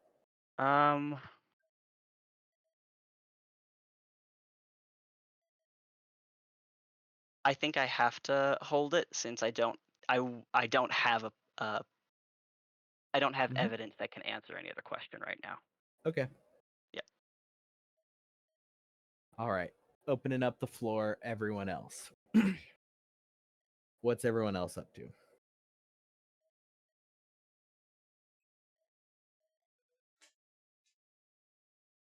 Hmm.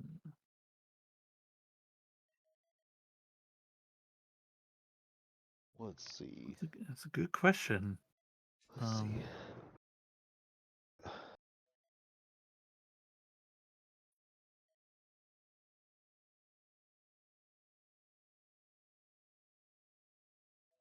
I mean, you said I rolled a 10 plus on Yep. this one. Yes, so you can use that at any point in the mystery. Doesn't have to be now. It can be literally whenever. It's a hold that extends the entire mystery. Yeah, I was thinking for the last one, the how does it connect to the bigger picture? Because to him Mhm. this makes no sense. Like nothing about this makes sense.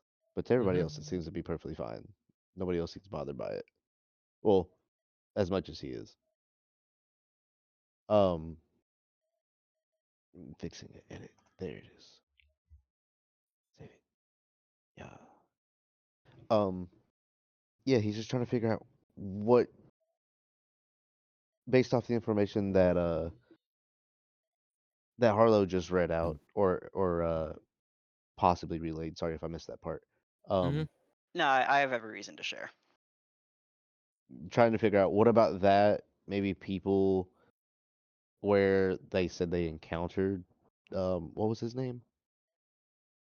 Rusty. The clown, Rusty. Yeah, Rusty. Where they encountered Rusty, seeing if anywhere like that specific area has any meaning or possibly has stood out in like a previous news article or anything.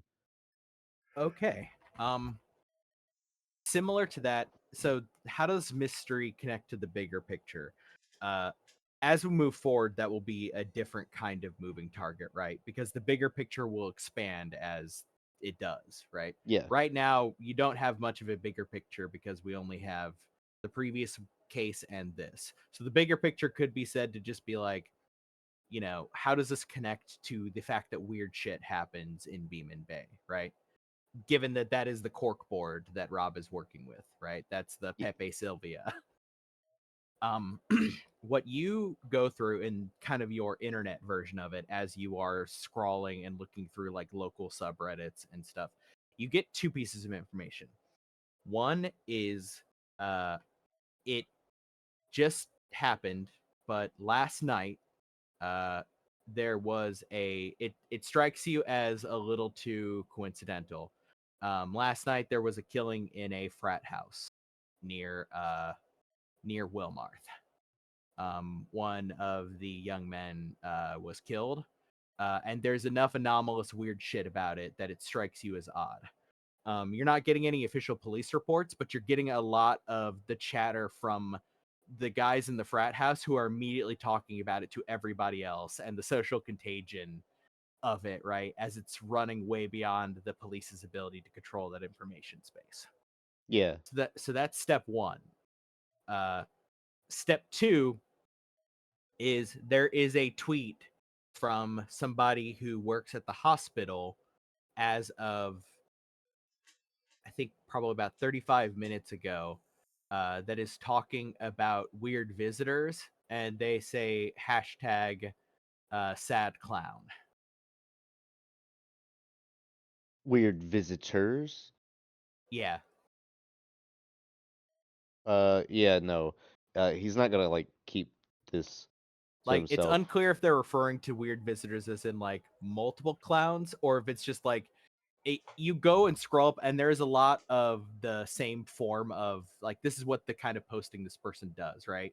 Mhm. Weird visitors and like hashtag, guy with a knife in his ear, right? Like crazy shit that happens when you work like ER.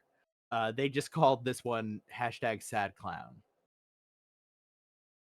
Okay. and that is stamped to 35 minutes ago, which would make it 7:30-ish. And sorry if I misunderstood. 7:45. He's saying this was like a previous incident that like that's posted about, or this is it. He's posting a recent.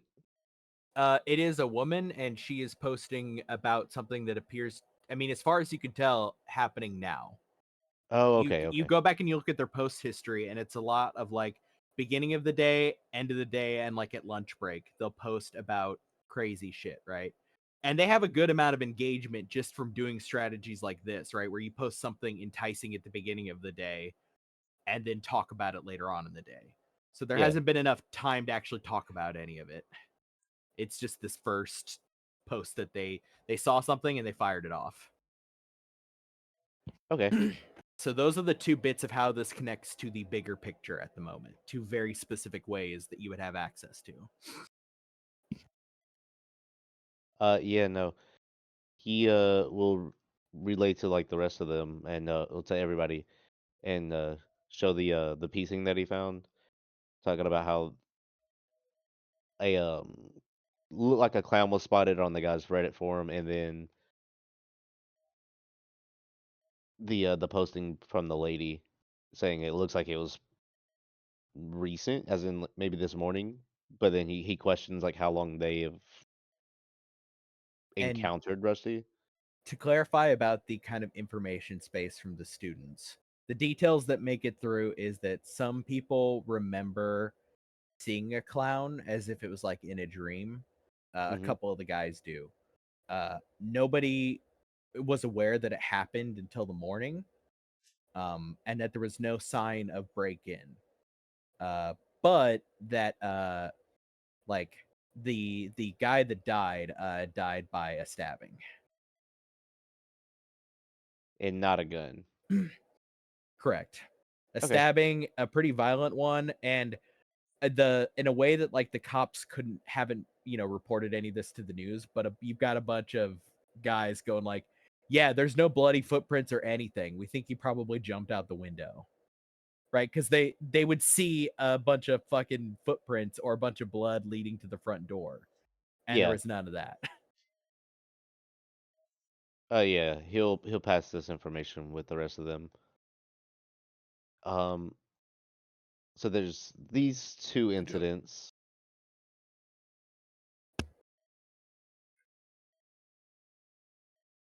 This is Uh-huh. happening now. One of them looks like it, and the other one looks like it already happened. So it may have been the Rusty that you guys encountered, I guess. What makes you think it's connected or our clown? I don't necessarily. I'm just kind of baffled. Well, with the first one, I'm trying to think of the word. I keep saying want to say the wrong words. The it looks like everybody was referencing that they saw a clown. Oh. As for the frat party, that one could have just gone horribly wrong. People are injured. There's a clown. That's more than we have otherwise. I said we check it out. Oh, okay. Looks to the rest of the group. If there's more of them, then we should go. We should go see. Yeah.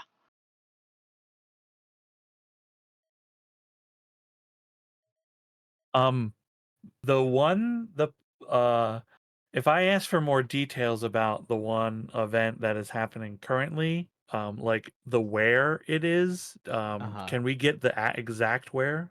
The where is functionally the hospital. It is a person who works at St. Setton's, and the only thing Rob has to work on is they say #SadClown. So it could be coincidental, but given the situation, right, it strikes Rob as a little bit too much to be coincidental, because this person does nothing but post about weird stuff that they see at the hospital, right?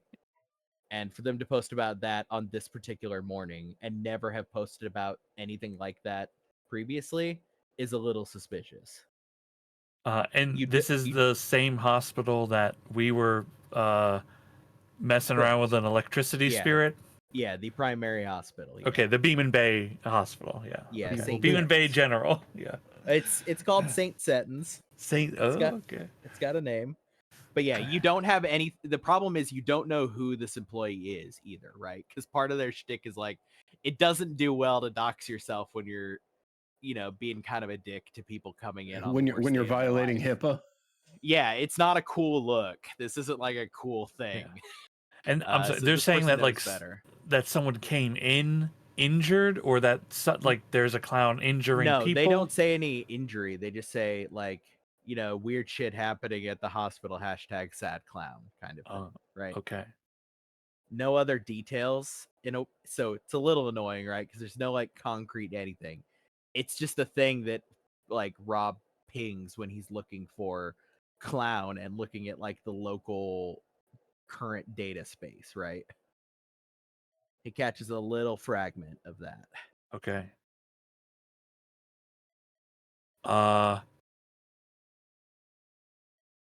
I get sucked through space and appear in the hospital. You just jump there immediately. Yeah.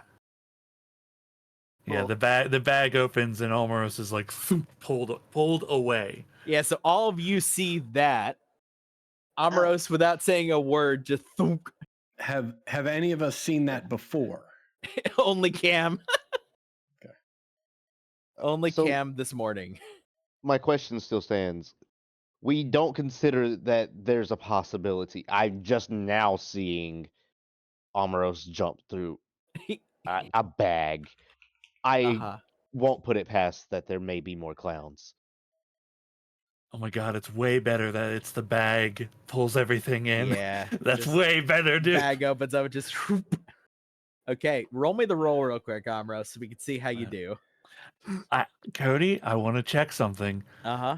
This skill, on the sheet, it says you can go instantly anywhere you visited before, a person you know well. Then in red lettering, when you carry one or two people with you, roll plus weird.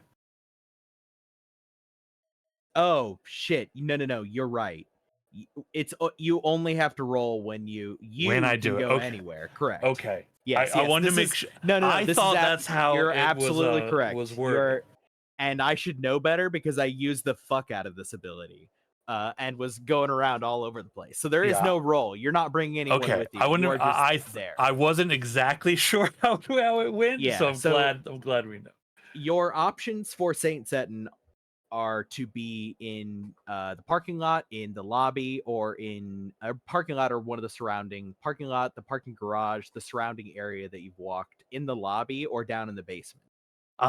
In the parking garage, we spent a lot of time there. Like, Yes. I know, like, there's like, I visualize a corner space, right? Yeah. A little off the way. Uh-huh. Yeah, Um, you all watch Amros get like that sort of like inverted like thoop, as he gets sucked into the bag and pulled away. Hold on, we'll go back to you in a second, Amros, because okay. everybody's got to deal with that over in the apartment. Well, it's not like the bag ate him. Yeah. So just staring at it. Hey, Awkward, how you doing? He's doing fine. He's just like, I don't know if he's like lost in thought or completely like mind blank. Uh-huh. What's Nah, but he's everyone doing? chill. What's everyone doing at the apartment? You've gotten this new intel. Amaros has just, without a word, blipped away somewhere.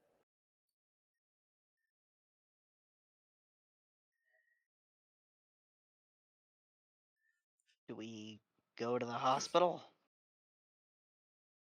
Again? I can't say for certain, but I guess.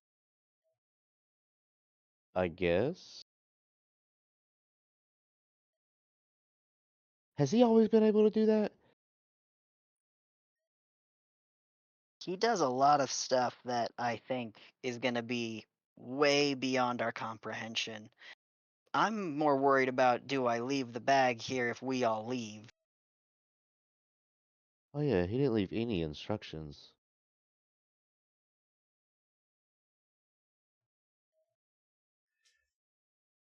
I'm going to leave it, but wait, hold on. I'm going to look around for Artemis. Yeah, Artemis is still sitting up on the cat tree. Hey, ma'am. I just wanted to let you know that the bag's over there, and we're probably gonna be leaving. But it's just right there, and I'll just point. The bag is actually with me. Yeah, the Oh, bag goes okay. with Amaros. Oh, okay, great. Okay, never mind then. Doesn't matter. You don't have to worry about the demon-filled bag. Okay. Uh-huh. Okay. Excellent. Then we can leave. Yeah, I don't think it's such a great idea to keep this and I'll pat the bag with all my cleaning supplies. I don't think it's such a great idea to be traveling around with all of this. I think I'm gonna head back to my place and drop this off, and I might investigate that fraternity situation.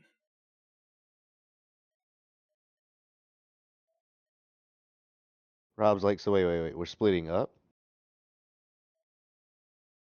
Oh, we've already split up. Amaros is gone. Yeah, that's so we're splitting up more. Wait, hold on. Just because one of us do it doesn't mean we all need to do it. Well, some of us can go to the hospital and some of us can go to the frat house. That leaves most of us not alone. Okay. I vote that I go to the hospital. It feels the most safe with the most people. The frat house, they were stabbed without anyone understanding, and I don't want to go there. Cam, are you finishing up your annotations? Also, you're muted in case you didn't know. I did not know. Yeah. Yeah, look I around the figured rest your of the way in. look around the rest of the apartment for any bits that we missed from my report.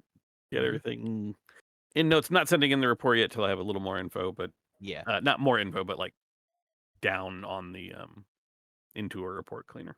Uh-huh. Which of the teams are you going with?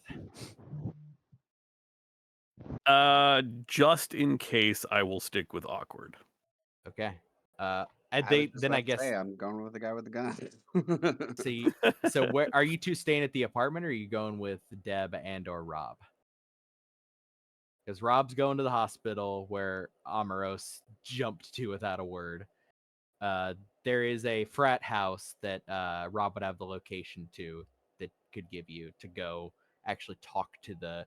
It might be currently filled with police, considering there was a murder there last You night. know what?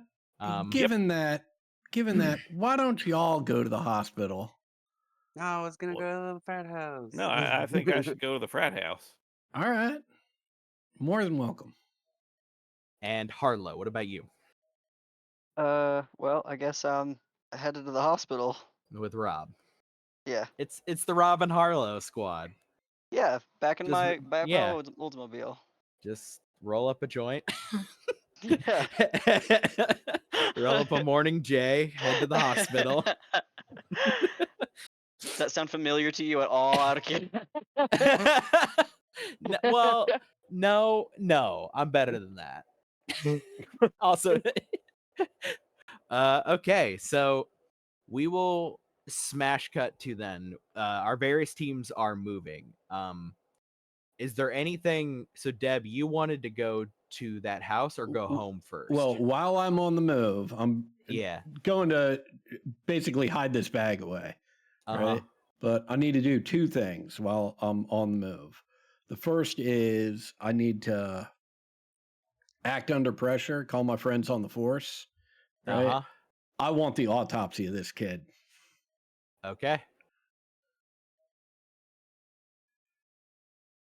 Do it to it. Wait, I thought Deb was the normal one out of us. Deb was just badass. Why does Deb have a hookup to give her the autopsy results? Don't Hold worry on. about it. The Deb's badass. Because Deb's got stuff. Deb was Deb never knows the a guy. normal one out of us. Yeah, you reach out to Cocaine Cop. Whose name I already forgot again. Cop. No, it's Wade Odegaard. The guy Nice. that you play cards with sometimes. Yeah. He tells you they haven't even done it yet. but that when they do, which is scheduled for Yeah. around 11 a.m. today, you'll Great. be the first. He's gonna have to pull some strings to get it. Yeah, fantastic. The Mm-hmm. second phone call I make while I'm driving, I don't think I need to make any roll. Well, you'll determine whether or not I need to make any rolls for it. But I'm calling Maddox Yeah. and I'm like, dude, be in your room in 10 minutes. This is not a request. You call and Mhm. don't get a response, which Okay. it's occurring to you. It's Saturday morning at 8 a.m. Right, The kid is probably asleep. right. He does have. So there's this version, and then there's the pager that you force him to keep on hand. If Yeah, you I call mean, the if he- pager means you have to wake the fuck up right now. Right. It's gonna If he- start vibrating. Right. If he doesn't answer the phone, I'm calling the page. Yeah. He after the pager, you have to call twice, which Right. is so against protocol. This kid's gonna get a reaming for this. Right. He calls you back Mhm. and says, What? Are you in your room? Yes. Be there in 10 minutes. Why? Do you know what time it is? Do I sound like I care what time it is? Okay. Do I need to meet you at the front door or? I'll call you when we get there. Okay. The phone gets dropped. Yeah. It doesn't get hung up, right? The phone's just sort of dropped Right. as he's probably back to sleep. It's unclear. Yeah. That's all right. I have the pager number. Uh-huh. Okay. Question, do you do that chat with the others in the car since you're all headed over there? Yeah. Okay. Cool. Let's smash to Amaros real quick. You find yourself in the corner of the parking garage. I do. I appear, look around to see if anybody has noticed my arrival. Doesn't look like it. Cool. I slip out of the garage and just casually walk through into the lobby. I'm walking like in with purpose. And I'm just looking to see like does anything seem out of place in here. I guess I'm reading a bad situation, but the situation Yeah. isn't bad. The real quick, I'll tell you, on the outside of the campus, the first thing that you notice is the sound, because there is a bunch of generators above ground, like emergency generators that have just been left in kind of the middle of the quad area. And they're noisy as fuck, but you'd guess this is the lasting impact of the shit that happened. Like, they're not fully trusting in the power grid yet. So there's just the kind of quiet, or not quiet, the cacophony of a bunch of generators going and making a loud noise as you're walking across. But nobody seems to be reacting to that abnormally, right? Mm-hmm. So yeah, give me a read a bad situation. Okay. A sharp. Excellent.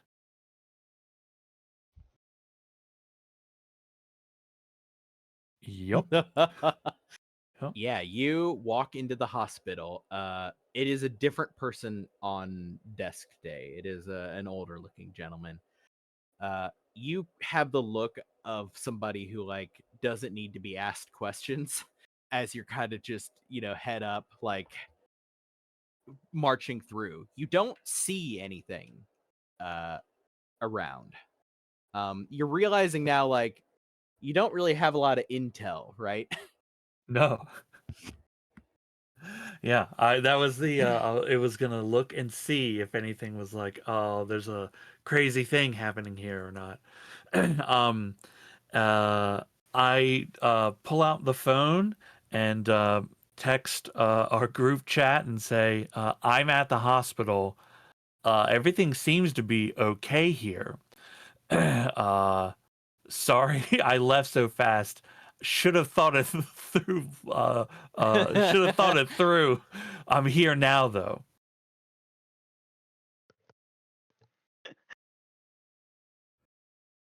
That's so funny. Oh yeah, you guys can't do that. That's my bad.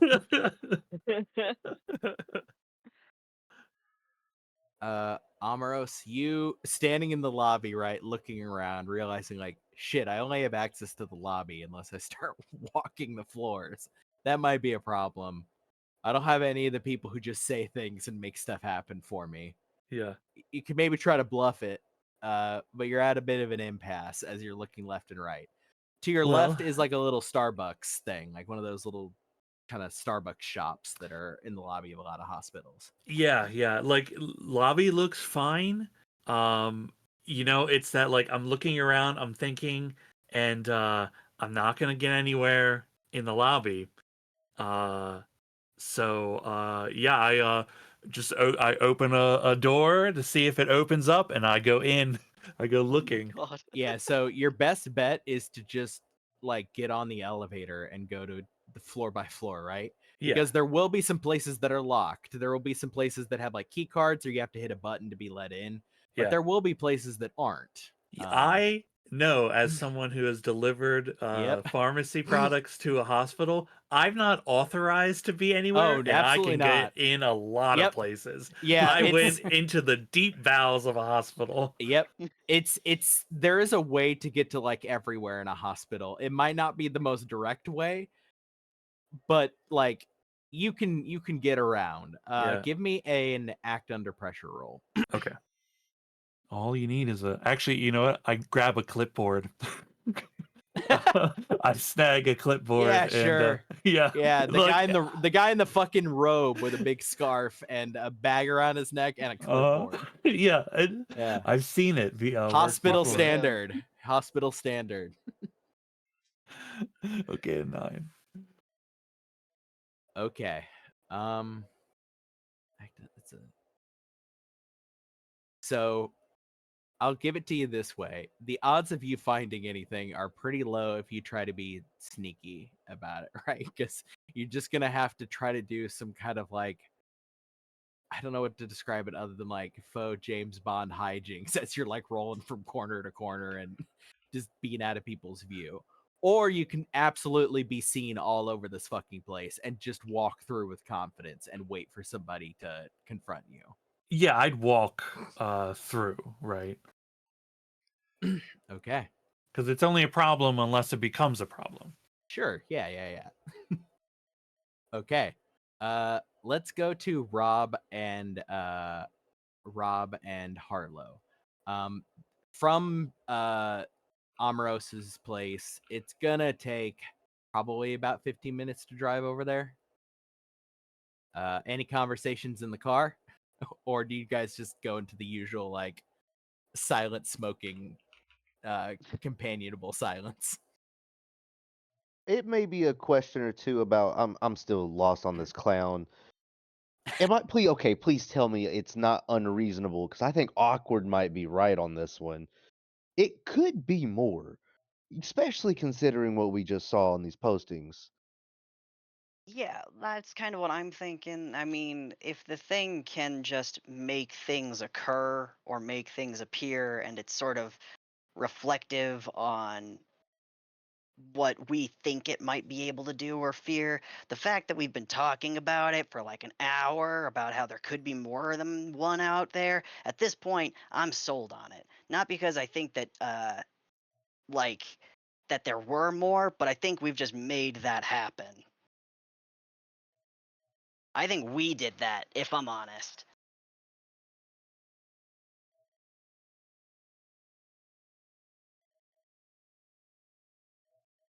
That we did which part? I'm sorry.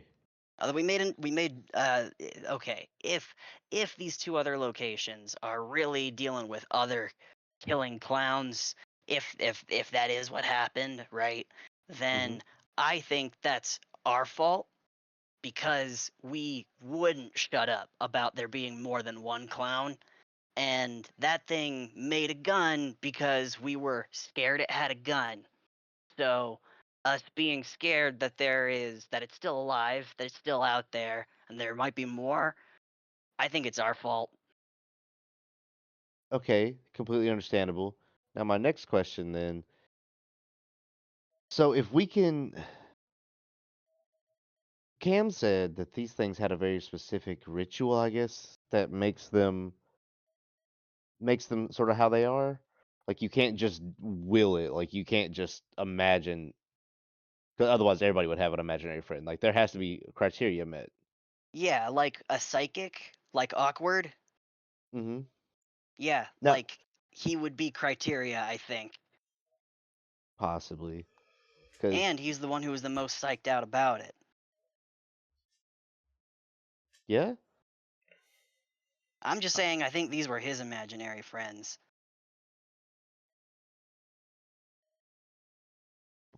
then my follow up question I think was, do we need to get Awkward a therapist? Because if these are his internal thoughts, I feel like we're all in danger. I mean, everyone should go to a therapist. But you can't make anybody, so No, do we need to be there more? 'Cause I feel like this is an indication they may need to talk it out. I mean, I tried, but he doesn't think. Well, he says he's not afraid of clowns, but he's afraid of this clown, right? Which Mhm. is fair. It shot him, so I don't think he's inaccurately afraid of it. It's a rational fear to be afraid of the killer clown that shot you, you know? Yeah, no, I'm not questioning that. I'm just so if we might have been the cause of it, it sounds like these can be easily made right now, especially if Yeah, it's if it's this. our fault. Yeah, which if let's say we need more evidence, but if it is Awkward that's causing it, we may need to figure out what it is, or at least try and focus more on that instead of hunting the clowns down. Maybe, but until then, the clowns are the ones doing stabbings and shootings, so That's also true. I still feel like after this, we should probably ask them how they're doing. yeah, I mean, not great. Yeah, I can see that. Well, I haven't seen it for myself yet, but okay. Yeah, I'll get us where we're going, and we can go find Omeros. Okay. Let's go over to the car. That should say the Siesta minivan. As you're pulling up to the dorm where Maddox lives. Yeah, I rang the phone and the pager and told him he's got to let me into the building. Uh-huh.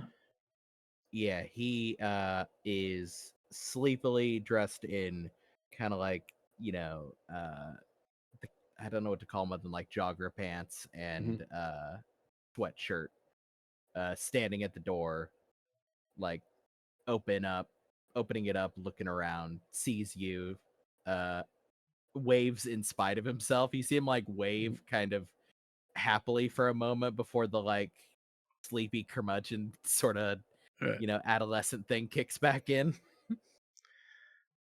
Morning, Maddie. These are my friends, Aukie and Cam. Oh. Okay. We're gonna go to your room and have a conversation. Yeah, you hang out with more young people than I thought. My friends are varied. Let's go. Sure. All of the I didn't Don't clean care. your- Okay. Hi, my name is Maddox. Other two of you.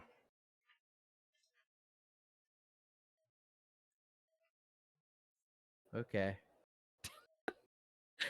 Walks to the elevator. Yeah, you enter into his dorm room. His roommate is not currently in. That you can definitely tell his roommate is much neater than he is. His like half of the room is a fucking sty. And you could I've- see like the outline of where I've he been in slept those on the rooms. bed. Yeah. Right, like it's the kind of thing where like he clearly did laundry recently, set it Mhm. down on the bed, and then just slept. You could see the outline of where he slept last night, right? As it's like a Mhm. perfect like chalk outline in laundry around him, right? He walks in, looks around, and then just scoots some of the like laundry over towards the head of the bed Mhm. and like gestures for you to sit. Like, Mhm. he doesn't have any chairs, right? He's got like one office chair that he uses for like schoolwork and stuff. Right.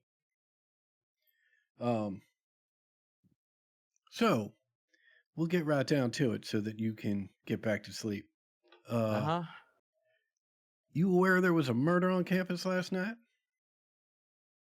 Oh, yeah. Since I woke up, it like it was over in one of the frat houses. Not really like on campus, kind of All right. like Well, one of the party houses. what do you know about that house? Oh, I mean, they're good guys, I guess. They're kind of party people usually. Though there wasn't a party there last night, apparently. But the guy that died is named Reggie. Do you know Reggie at all? You a student Nope. here? I assume so. What everyone's saying at least, but I don't like know him specifically. Reggie and his last name, he pulls out his phone and you see him like scrolling through messages. Like Mhm. he's clearly talked to a couple people pretty extensively while you're on the way. Mhm. And he has to scroll back up to get the name, and he goes Maida, Mayda. This is the guy that died. And what were you doing last night? You catch him glance over towards a drawer in his desk. Mhm. He says, I was getting high. Where? Here. Oh, all right. Yeah. I got an invite, but I didn't, well, not to there, to some, I didn't really want to go. Look, Maddie. Again, I'm not the cops. Right? I'm not the cops, and I'm not your father. Yeah, but you like report to him, so Yeah, but I report to him about keeping you safe. That's all I care about is keeping you safe. So these questions are all about trying to figure out how much you know about what happened so I can figure out how close you were to what happened. oh well. I So I mean, can other figure than out how much risk you're under. I think I'm okay. I mean, I don't know anybody who is from that frat, so All the right. frat is Well, like Zeta Beta something. I think only they remember like the full name. I feel like most people just call them like Zeta something. all right. Sounds like it's probably ZVT.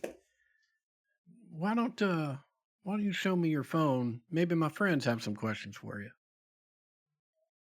He kind of clutches the phone tighter to himself and is like, "Why do you need to look at my phone?" Well, I don't necessarily know all the questions that I need to ask. Clearly, by the amount of scrolling that you did, you've had lots of conversations since waking up about what happened.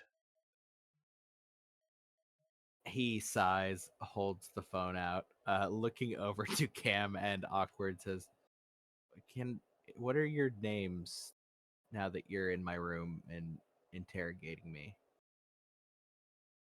Awkward. that's your actual name? That's close enough. Oh. Okay. His eyes glance over to you, Cam. Oh, hi, I'm Cam. Okay. How do you both know Deb? Oh, Deb's my cousin. Oh. Okay. Small world, isn't it? Yeah. Weird.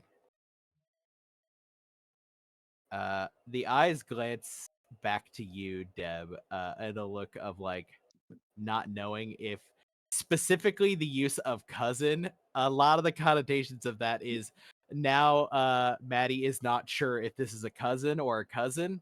Mhm. And doesn't know about it. I do not clarify. Yeah. You just clock the clear like Mhm. what kind? Mhm. Yeah, he says, okay, do you have any questions, I guess, for me? I wasn't like involved with the killing, so I don't know how I can help.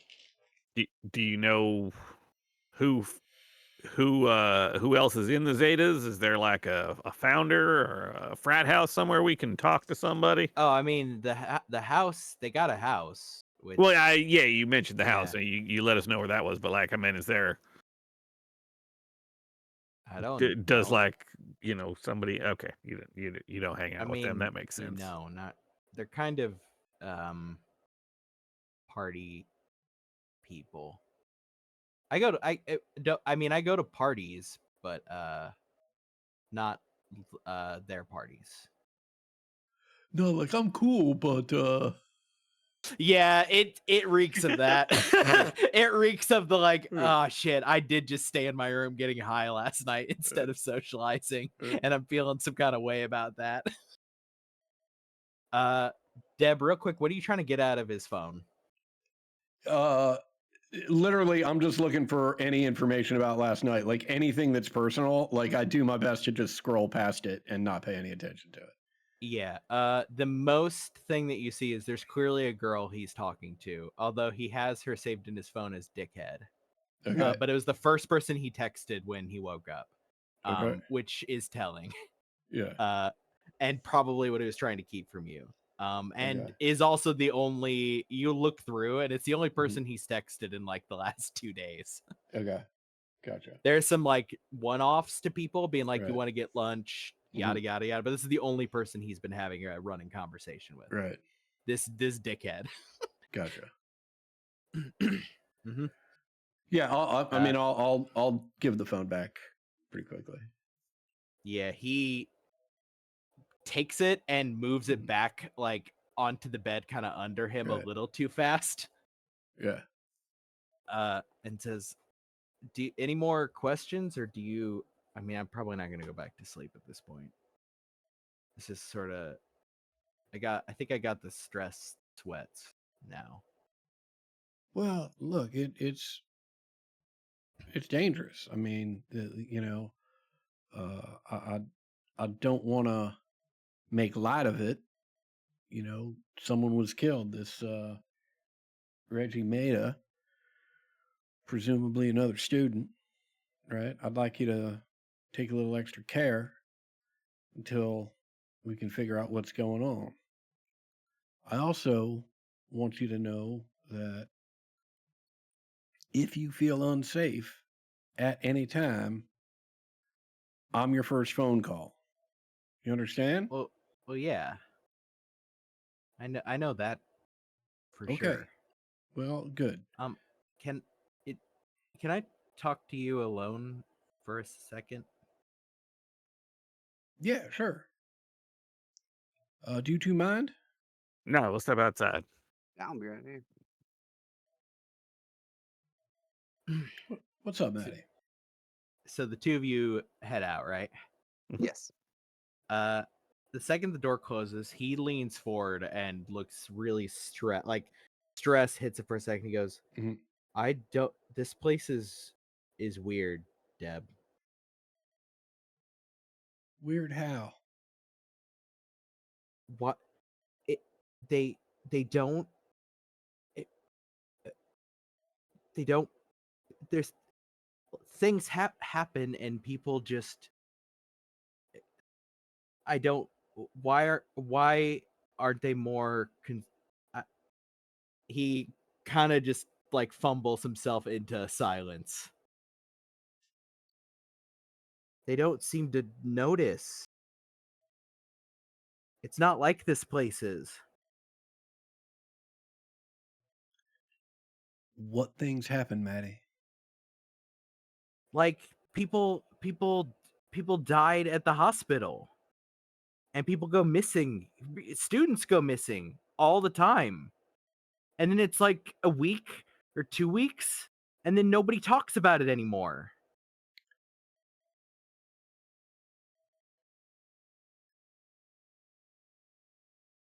Maddie, do you trust me? Yeah, but I don't know if you see it either. Do you see it? We do see it. It's just it kind of feels like going crazy a little when when you go about that people died and somebody went missing a month ago, and you ask someone and they go, who? And they go, oh Maddie? yeah, I kind of remember them, and they were in class with them, and it doesn't make any sense. I understand, Maddie, and I understand that strange things are going on, but you need to rest assured, one, that's why I'm here this morning, because strange things are going on, and when they are, among the first things that I am concerned about is your well-being. Secondly, Maddie, I understand that we have this relationship and that you feel more comfortable talking to me privately. But I need to get something across to you. Things are strange enough here that I have a team that I work with, because as capable as I am not all-knowing, nor am I all-powerful. Much like the team I'm on with your father. That serves a different purpose, right? The team I've got here is a special group of individuals that gets to the bottom of things that are unusual. Now I'm going to ask you, Maddie, is it all right if I bring my 2 friends in here so that maybe we all can help you out? If it's okay, not right now. I Okay. feel better though, because I know you were here to protect me and to babysit me, and I didn't understand why, except that it's just the way they are. But I understand now. I think I understand now why. And I just needed to hear it because yeah. Right. Well, I promise, Maddie, I'll do everything I can to keep you safe. If you feel uncomfortable, if you feel scared, if you just need to talk and get some reassurance, I'm your first phone call. Furthermore, if I apologize, this doesn't feel right, but if Dickhead doesn't feel comfortable or safe, you can call on their behalf too. You understand? Okay. I do. I do. Okay. Thank you. I just got one more thing. Do you need some stuff? Are you sure what you got is clean? Because I can get you clean stuff. I'll know it's clean. He smiles and said, it's not great, but I kind of wanted to just see if I Well, could get it myself. I open the desk drawer. I don't ask. I open the Yeah. desk drawer, right? And I look at it and I'm like, Maddie, this has been stepped on like 17 times. I just wanted to see if I could get it myself. I knew. Well, I could ask look, you. I appreciate that, and you did, and that's fine. Okay. Let me Let me help you out. I understand. Okay. I just put it back in the desk drawer. Okay. Are you gonna? You're gonna, I guess, figure out who killed the Reggie guy. I need you to be clear on this, Maddie. I'm not going to figure it out. Me and my friends are going to figure it out. Okay. Understand? Yeah. Do you want to talk more and get a bite to eat this week? Absolutely. I'd love to. Okay. I mean, What? it's not just the get coffee, but like to have a more. Yeah. Why don't we say, Bobby's Bean House? Yeah. It's when is Wednesday okay? Wednesday works great. Bobby's Bean Okay. House. 9 a.m. Too early for you? No, that's fine. I Perfect. got a class before. Okay. He gets up and kind of shuffles awkwardly for a second and like Mhm. reaches over to give you a hug. Yeah. Thank you, I give Debbie. him a big old hug. Is it okay if I call you Debbie? You can call me whatever you want, hon. I punch him hard in the shoulder. Okay. Sorry, Deb. No, I heard somebody use it once and it sounded nice, and I no, didn't Debbie's know. fine. I'm sorry. No, No. Debbie's fine. Yeah. I forget. You're a Deb delicate is little good. thing. Deb is good. Deb is good. Deb is good. Okay. He like reaches back. You see, after like the wince, he is smiling and looks a lot more like, you get that sense that this wasn't a thing that was actively wearing on him, but once you scratched it and broke the dam, it kind of just fell on him a little bit. But he does seem visibly much more on the level now. Cool. Yeah, I will leave him to whatever he's going to do with his morning, and I will fill Cam and Awkward in on everything that we talked about. And after I fill them in on everything, I'll also say, look, I'll entertain any questions if you got questions about Maddie here. No, that's your business, and it doesn't seem like he's messed up in my business. So, I mean, other than knowing, it sounds like a lot more's been going on here than we've heard about, but that doesn't seem to be anything involving him yet. But good on him for noticing it all. Yeah, I agree. Awkward, how do you feel being on campus? People a lot closer to your age.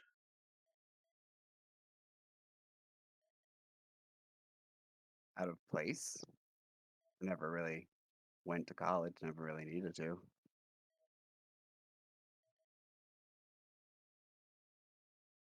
Well, I'm right there with you, Awkward. I mean, I ain't got nothing against book learning. I just think it's just fine for some of us to learn in a different way. Or rely on your natural talent to make you money. Oh, I know a thing or two about that. I'd give Awkward that, like, pull him in, like put a hand around his shoulder and just pull him into me a little bit. All right. I wish I did. Anyway, we should probably find that other frat house where maybe we can find something there from this last incident. Although I agree. Maddie said that other things have been happening and people on campus going missing. We should talk to a dean of students and maybe like find out where some of these other missing students were, and we can look into those other places also. Yeah, that sounds like a great idea.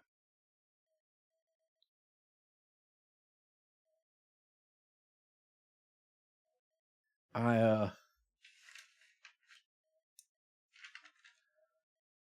I think I know the answer to this, but I'm going to text Rob and ask him if he thinks it's a good idea or a bad idea to use his name when trying to talk, when trying to reach out to the dean of students. Rob, horrible idea. Oh my god. Yeah, that's Would what I I thought. love would I love to tell you this would be the best option in the book? I would. However, I should also tell you my name has been on the book for a little minute. I've been on the list. Really pushing it with this job. Like, Rob, the less there is about you, the longer this is gonna work for you. Because you are an incredibly overpaid TA. You are a middle-aged man masquerading as a fucking TA, and there's only so long that's gonna hold up when you don't even audit the classes. When you show up to like 2 classes a week because you sleep through the rest. The center will not hold, but it's gonna fall apart a lot faster if you start throwing your name around. Yeah. Not your best go-to option for this one.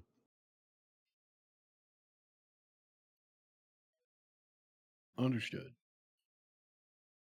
Well, Cam, I think that was a good idea. I think we should try and hit the dean of students first, and then we can do a circuit of places that we might want to take a look at. That sound right? Sounds good to me. Okay. Sounds Over good to me. over to the hospital. We've got Rob and Harlow arriving at the hospital. Getting in, having to park. It's probably a bit of a weird feeling to park in the parking garage. I think I don't. I think I park like across the street. Yeah, you just park on the street. Yeah, it's a bad vibe. Yeah. Yeah, you see Amros sitting sipping a coffee at the little Starbucks inside. Yeah, I Having didn't get teleported over here. Yeah, I didn't get very far in my excursions. Yeah. I got caught, we came kinda back down. We could have all driven together. Yeah, I sort of didn't think it through, really. Amros, I can tell you, you swept everywhere that you could get and didn't see anything. Didn't see anybody distressed, didn't see anything weird. I looked where I could, but I don't see that anything's happening here. Unless something's happening in places we're not allowed to be. Well, Rob, you're the one who knew someone here, right? No. I don't necessarily know them. But it was your lead, right? Yes. Okay. I love the idea. That's such a good like boomer-esque question. Like, you know someone, right? And Rob's like, I looked at a Twitter post. Shit. We are here on a Twitter post. It occurs to me. Well, we could ask someone. You know who always seems to have a lot of information? Hmm. The janitorial staff. They go everywhere, see everything, and no one pays them any mind.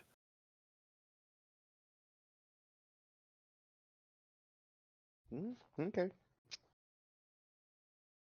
I'm good with that. Sounds like a good starting point.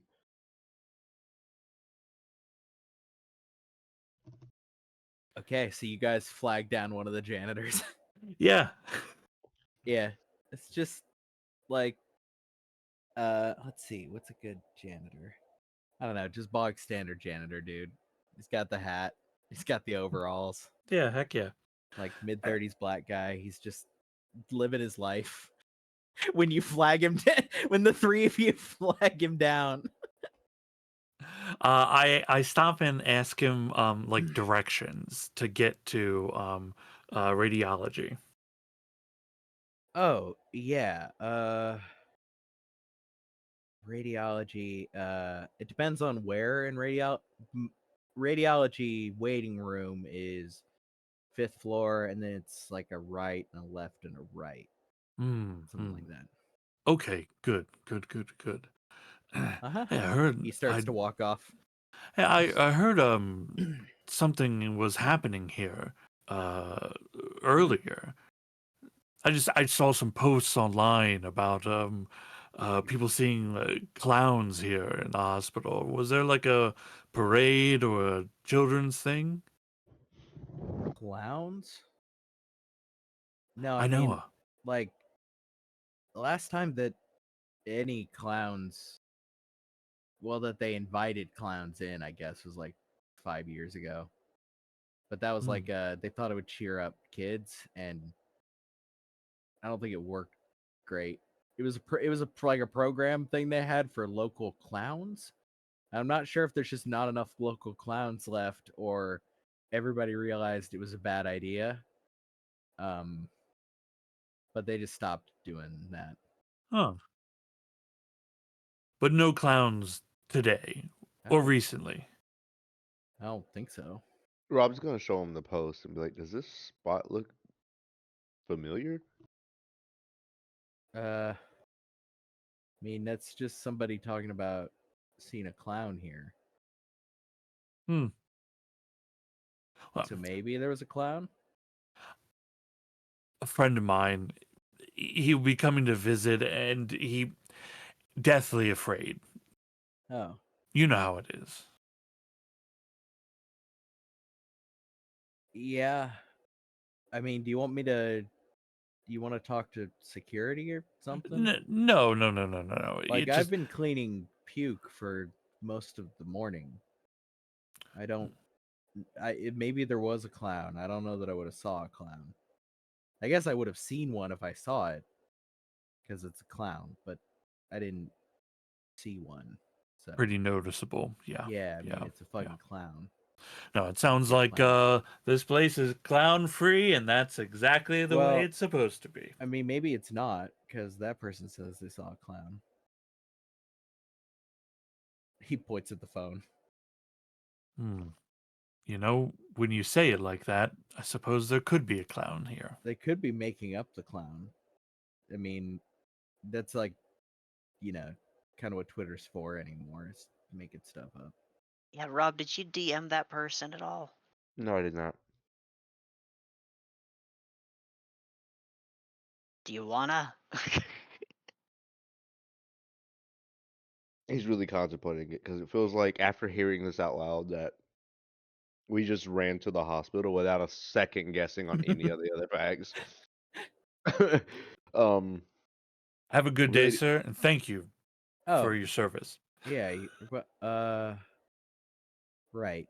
You're welcome. He wanders off. You had him until 4-year service, at which point you could see him just like 404 for a second, and that like, it's early for this, for whatever is going on with you. Okay. So you're standing in a lobby.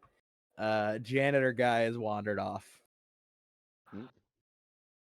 I feel like I we're guess still 50-50 on this clown thing. I'm just gonna. I'm gonna take Harlow's suggestion and just message the guy. I'd like you to use Net Friends here as an ability to see if you can finesse a DM out of this stranger.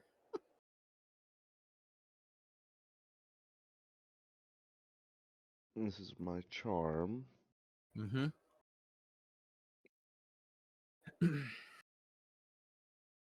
Okay.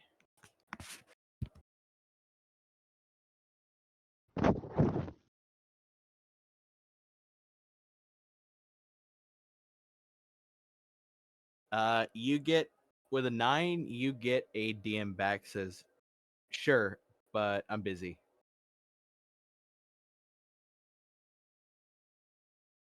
He's like, "What the fuck does sure mean?"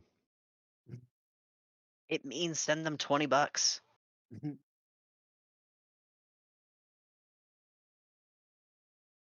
Rob looked at his wallet. I don't really got $20.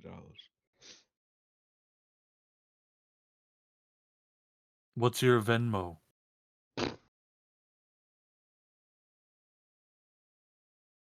He just slowly pulls up his phone and just pulls up the Venmo. I send you $20. It's gonna take 2 business days for it to transfer, but he's good for it.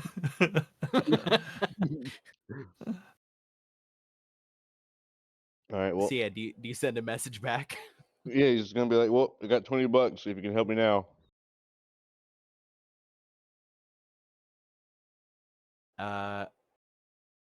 You get a message back says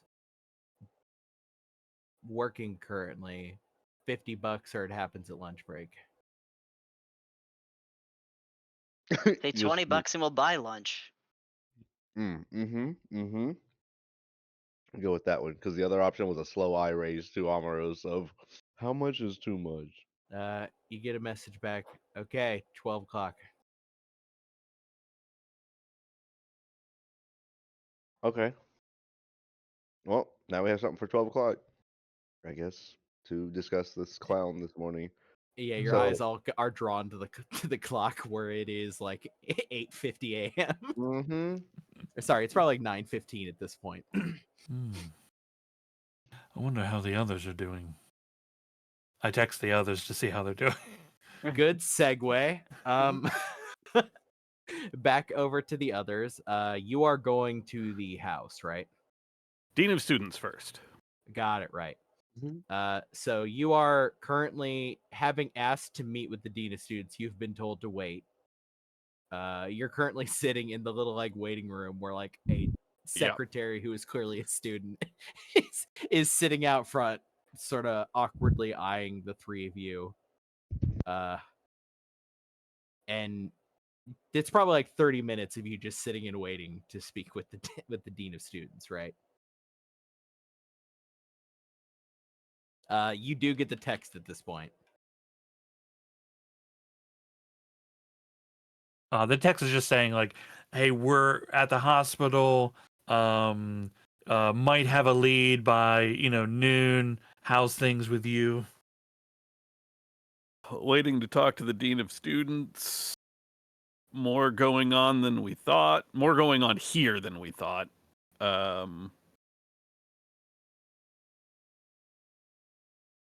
That's it. No big breaks. Okay. Is I just want to put on the radar, is the thing that Maddox was talking about, the disappearances, do we want to think about it? It sounded to me when Cody was talking about it that he was talking about the general Beeman Bay people occasionally just go missing. Yeah, that's sort of how I took that. Okay. Yeah, I although wasn't he I mean, sure I if we assume were- he was speaking specifically of campus rather than like everywhere, but either way, yeah, I mean, it's just Yeah, I And- mean, more- Okay. he did specifically say that students go missing and Yeah. people talk about it for like a week and then no one mentions it again.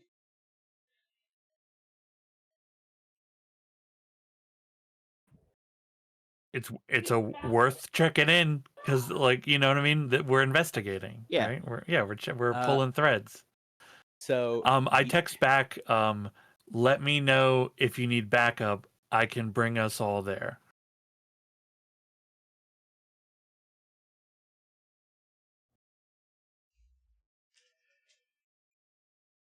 after 30 minutes, you have a meeting with a man I've decided based off of an English name generator is named Colin Perkins, who is kind of an older guy, probably like close to retirement.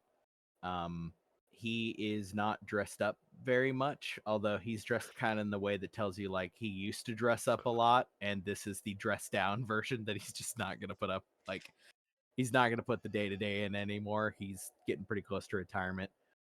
He ushers you in. The office itself is pretty sparse, although it's like a classic academic office. And the other noteworthy thing about it is just that it reeks of coffee. Really dark black coffee. He gestures. There's only 2 seats, and he goes and gets a folding chair for the 3rd seat and unfolds it. I'll sit on the folding chair. Well, I'll stand in front of the folding chair. I'm not going to really sit down, but I will produce my badge.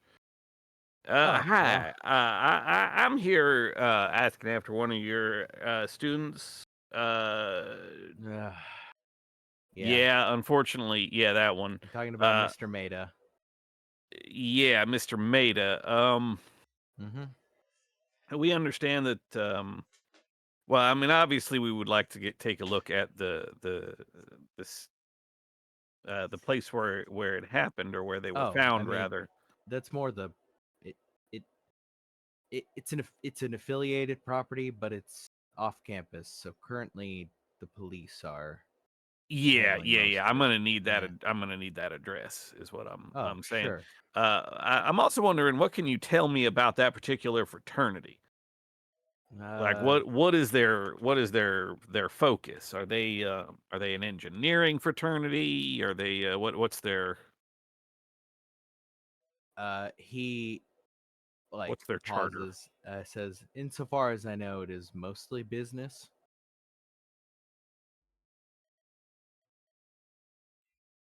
I Old mean, fraternity, younger fraternity, new, old, it's fairly new, I suppose. When you say old, I know you mean old with a capital O, like my time old, but new well, meaning last 30 years it showed up. okay, that's actually fairly old then. He smiles. You've caught me on a otherwise slow morning. Once this happened, I obviously had to clear my calendar of anything else that was going on to be available to whomever needs to speak with me. Mm-hmm. Do you have any other questions for me, or I assume most of what else you need you can get from the investigators. I've already met with one of the detectives. Oh, who did you meet with, so I can just go directly to them? Save a lot of questions to a lot of people. Yeah, it was Officer, well, last name Bill. He looks around his desk for a second and sees like a sticky note that he like slides so that you could see it. I will take a picture. I will read it and then take a picture of it. Yeah, that's Bill last name, I guess. I asked because it's a strange last name. Officer Bill, understood. What can you tell me about other incidents of students either going missing, or like, how many students have you had gone missing in the last, I don't know, say 10, 15 years? Oh, no more than the national average, I suppose. I don't know the precise statistics. Uh, Not very many. Okay. If you're, I guess, asking about the most recent case, um, hmm. Well, what do you specify as missing? We have quite a few runaways, or just, we call them no-shows, I suppose. People who decide not to come back at semester's end. We don't have very many means of following up on such people, but Oh, no, I mean, if they don't come back, after this semester, that's not quite the same. That's not quite what I'm looking for, because that just, I mean, maybe they just didn't enroll again. I'm thinking more something along the lines of students who just like don't take their finals, like up and vanish before finals or something, yeah. or maybe something happens to them. The three of you see a kind of weird thing happen where, like, the guy is old, but he's fairly sharp. And it almost looks like he's like pushing through some kind of like cobwebs or something, or like there seems to be a struggle to think about this. Like, he seems to be having some issues, right? But his brow furrows and he goes, "Yeah, yeah. The most recent time missing persons filed, um, I don't remember his roommate's name, but I remember him. His name was Braden Lichter. That was 3 weeks ago. 3 weeks ago. 3 weeks before this murder, huh? Okay. Yeah. Can Huh. I like lean That's- down and whisper to Awkward, "Hey, you see anything weird on this man?" Mm, I don't really know. Strange. Yeah, 3 weeks ago, Braden Lichter.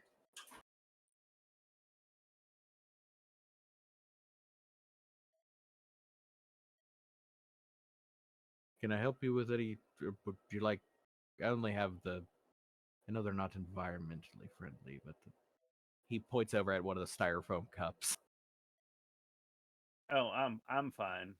I will look at the people with me.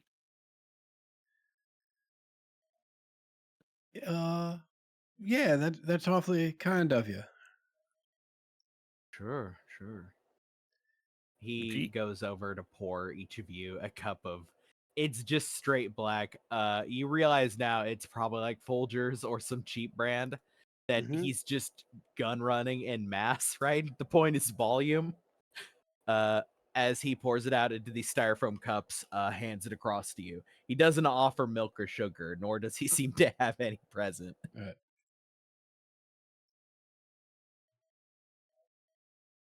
Could I get a like? Do you have a like a file on this Lichter student?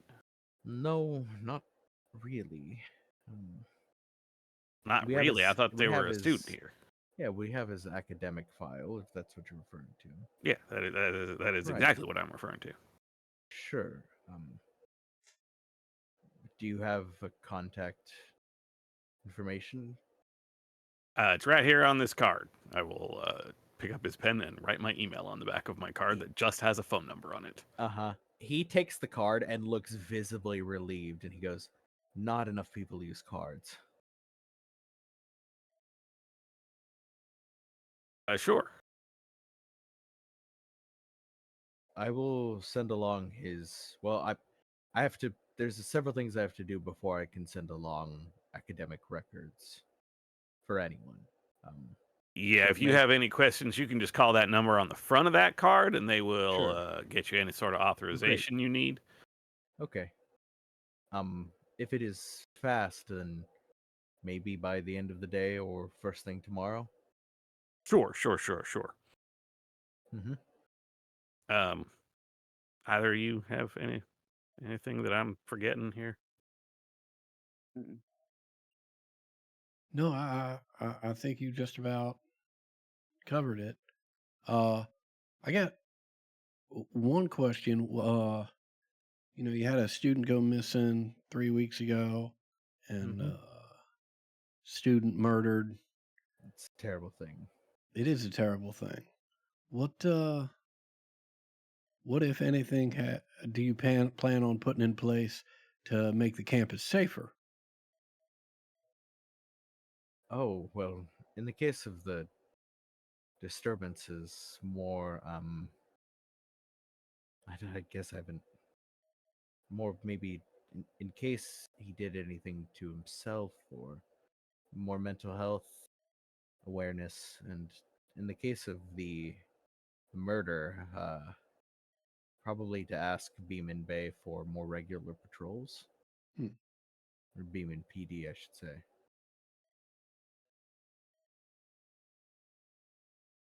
All right. Well, we do appreciate your assistance.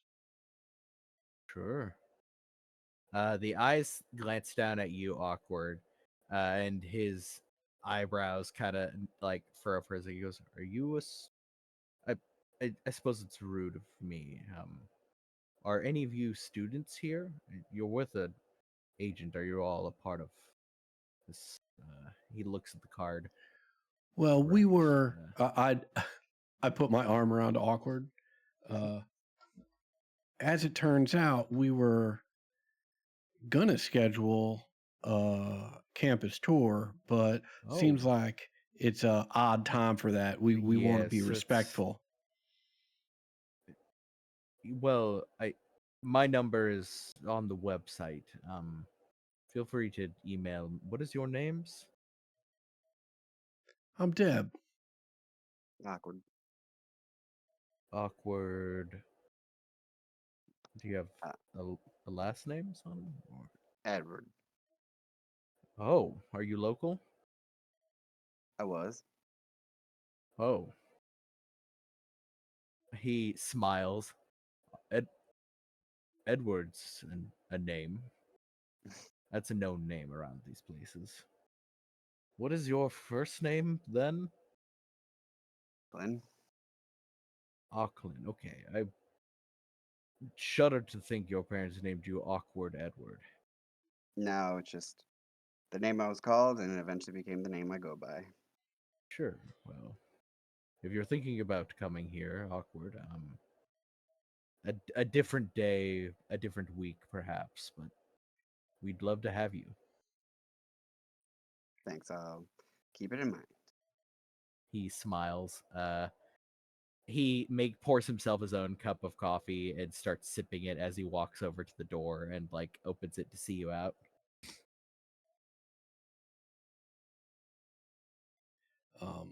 I take the untouched cup of styrofoam cup of coffee, and as soon as I'm out, I look for the first trash can I can find to just dump this monstrosity. Yeah, there's a trash can right next to the desk of the student who's acting as a secretary. Well, in that case, like, I won't just dump it. I'll ask her, like, this is undrinkable. Okay, may I throw this out here? Yeah, you wouldn't be the first. She barely looks up from her Yeah. emails. Yeah. I think I'll also text Omeros at this point. Let him know if things are just getting weirder. The dean of students can't remember students disappearing, right? And just say, look, like, I know from your last text that you've got this meeting at noon. We could use more eyes and ears, but use your best judgment. I don't want, like, obviously don't want you to miss that, but because I still don't understand like what happened or yeah, it's weird. Yeah, so I'm just You like, could see hey man, something weird happened, but it didn't seem like age, right? Like, well, I'm talking more about like Omeros disappearing through his bag. well, true, yes, Right? yeah, that's like, I don't quite something. understand how any of that works. So I'm just saying, like, hey, look, we're actively investigating over here. I know you've got another meeting at noon. You guys use your best judgment, but like, obviously we could use the whole team if we're doing investigating.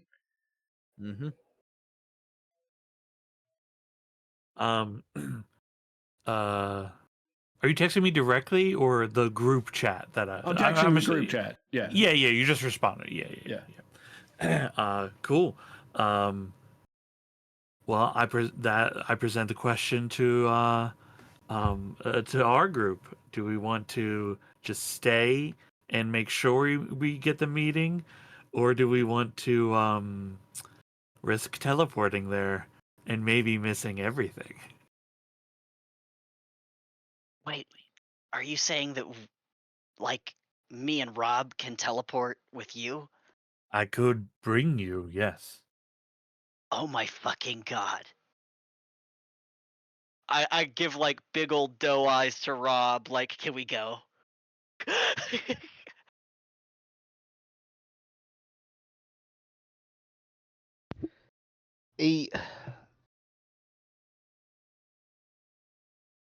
So we're not coming back to the hospital if we go? No, I'd bring us back here. I mean, if everything goes well, I'd bring us back here in time for our meeting. Well. And everything's going to go well, though I will warn you. I lean in closer and make a little more dramatic event of it. This is not for the faint of heart. To bend the rules of time and space. Carlo's vibrating.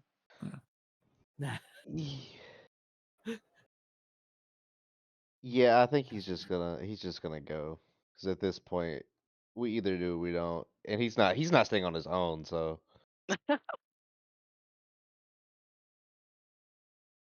Okay.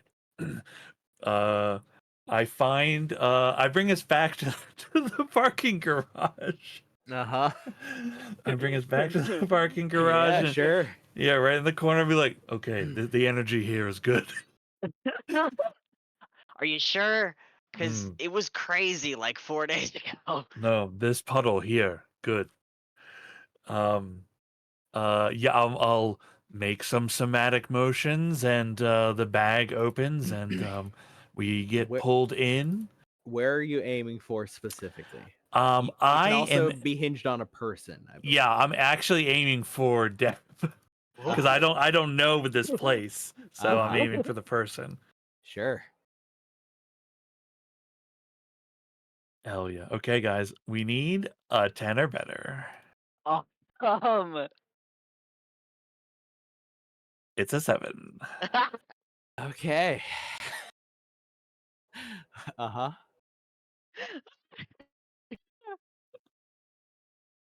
What would be fun?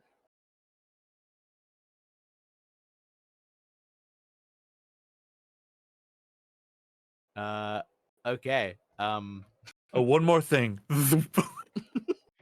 Yeah, to it, I think only Amros goes. The other two of you get left there. The one more thing, he does the thing, you both watch him thwomp. Amros appears next to Deb as Deb is walking to the car. oh, that's Holy fine. I have my Yeah, car no here. both of you realize in the hospital that you did move about 10 feet. Like you have that moment of like vertigo for a second as you realize like you blink and you're like, oh shit, we're in a different part of the room. Like you just blipped about 10 feet forward. I grab Rob and scream in his face. I look why at are you yelling? He's just fucking thrilled. You just teleported. You teleported. You moved through space immaterially.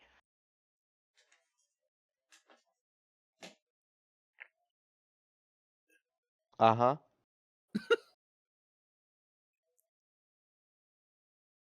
You both look over and there is an old lady at the Starbucks staring at the two of you. Nobody else seems to have paid any attention. She might be the only one that happened to be watching and caught what just happened. Oh, then She's finger just guns open and I mouth. peace out. Yeah, she's just open mouth. Like she hasn't gotten to the phase of doing anything, right? She's just like, Yeah, taking advantage of that stunned silence to make it a cool exit to my car. So you both go back to your car. What else are we gonna do? Uh-huh. Amros, you appear next to Deb, like as they're climbing into the car. Blip, you're next to the car door. oh, shotgun. Oh, I'm man. literally already sitting in the seat. Oh, all right then. Amros, you don't know where the other two went. I turned I turned to let open the door to let them in, and go and you just hear him go, oh no. Excuse me, Amros? Well, I was bringing Harlow and Rob with me, but they didn't come with me. They might be lost in the bag. I'd immediately go to the phone and just to the group text, y'all good? Yes. Okay. Also, On our way.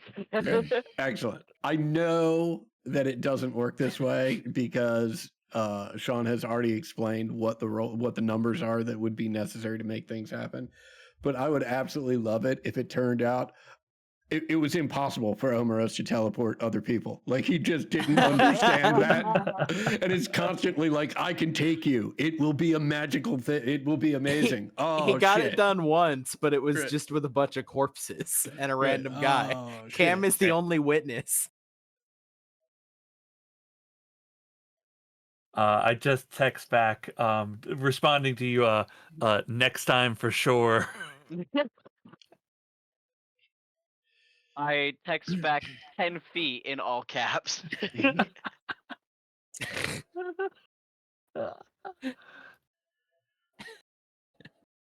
All right, I guess we're hitting the Zeta house.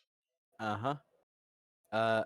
In the car, as you well, are. before we leave, Go ahead. do we want to? Should we go back in? I mean, we got at least one extra set. I kind of was think like maybe we look around that dean's office a little. Like maybe if we go back, I mean, Oh, you I think there's agree. something It going was on with weird. them?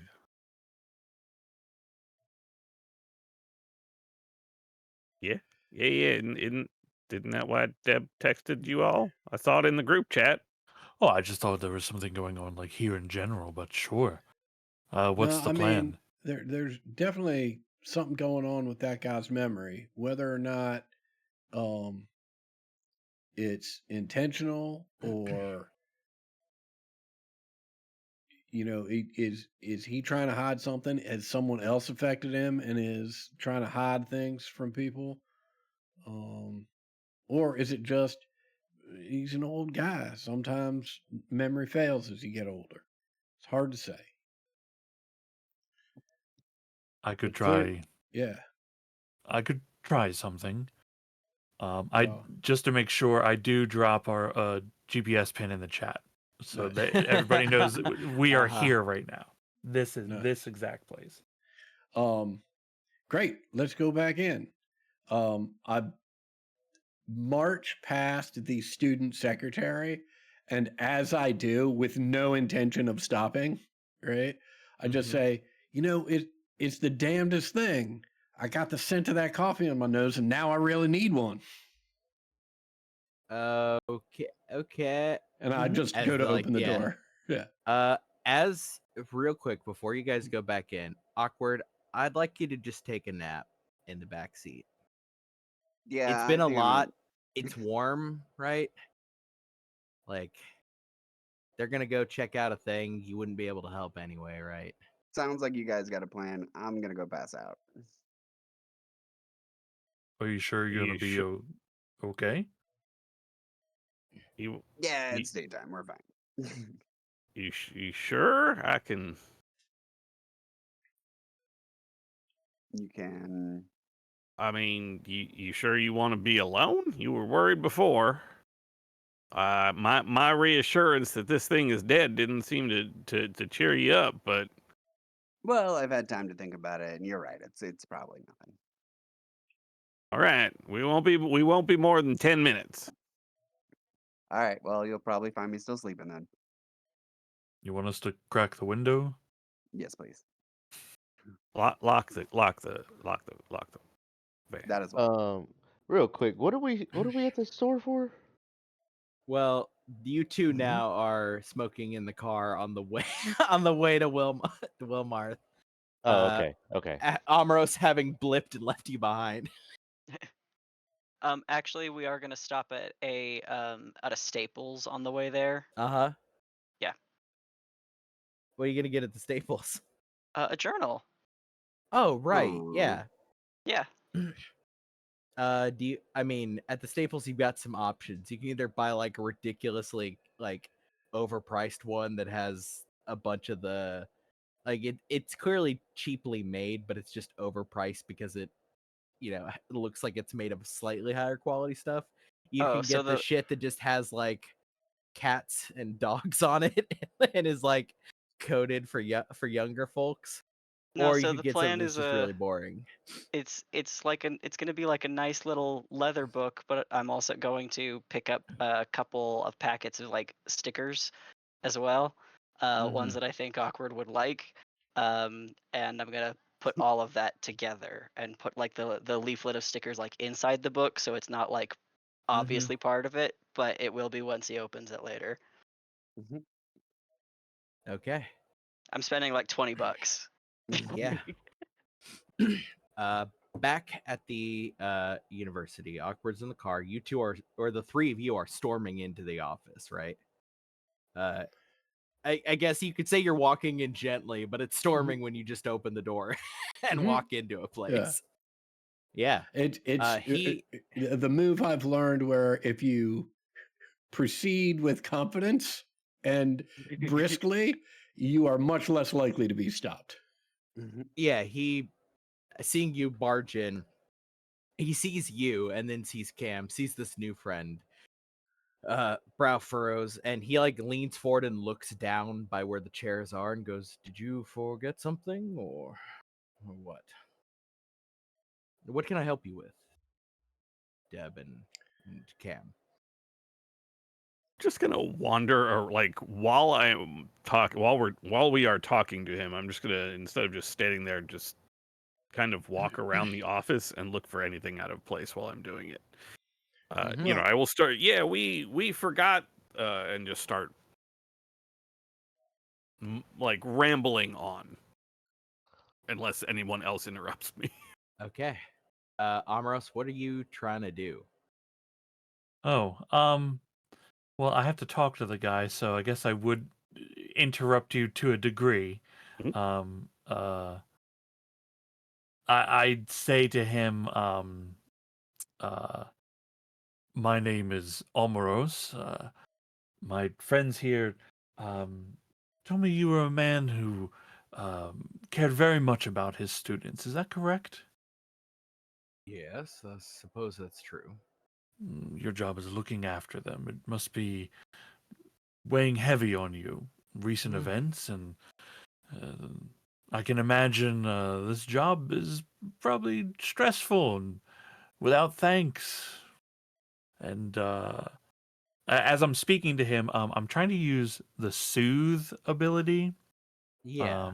To like, I'd like to calm his mind, and if this is a stretching of the ability, for sure, of like some way to calm his mind and either like feel his vibe. I know, like, and that's like a weirder idea of it.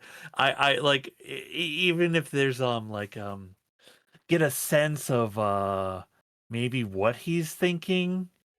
Does that make sense of like how this ability works on someone? So I think with the soothe, getting a sense for whether it's doing anything, certainly. And I think the sense you get is that it's not doing. He seems, the negative emotion that you think you're probably blocking from him is just grief, right? Like it hurts to know that there's some kid that died, right? He's not responsible for every single one of them, literally, but in all the ways that matter, he is, right? And so it does. He's not acting on those emotions currently, but like you can feel yourself soothing them, Yeah, right, cool. as you speak with them. Cool. I take time to like do this, soothe to ease his burden, right? I suppose I'm doing this as like a distraction then. What are the other two doing then?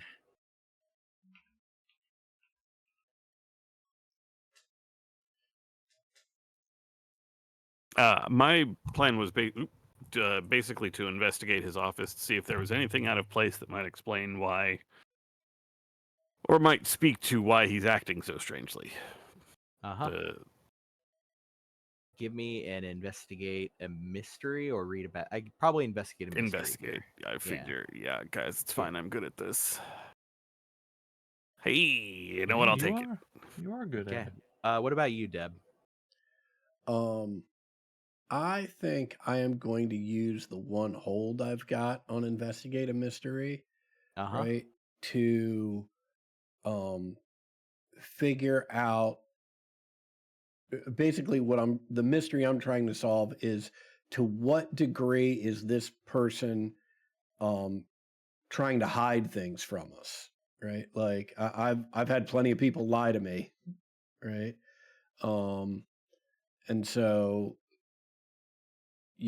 does this seem like a liar? Does this seem someone who just has regular old memory loss, or does this seem like, something else is going on? Okay. Uh, give me for you also. I think give an investigate a mystery. Well, I've got the one hold from the previous Oh right. investigative Sorry. mystery. Yeah. Yeah. Sorry, I was thinking about the answers to some of the Mhm. questions while Yeah, you. no worries. Yeah. So go ahead. Throw your hold. Mhm. Actually, both of you ask. We'll go yours first because yours would have been a thing you would have like triggered right away, right? Mhm. So Deb, throw your question first. Right.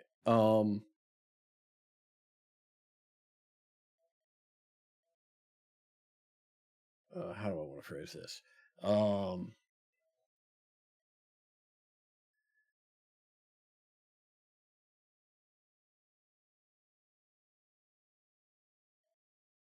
How much of his memory loss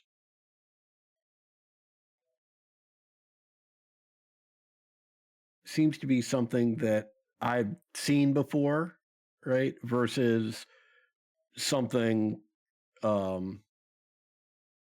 unusual, right? Or unnatural. Gotcha. I think this could be interpreted or filtered through either what happened here or what is being concealed. Mhm. Either of those will probably get this done. And I think what you are seeing here, what your intuition says, is that this is just a particularly.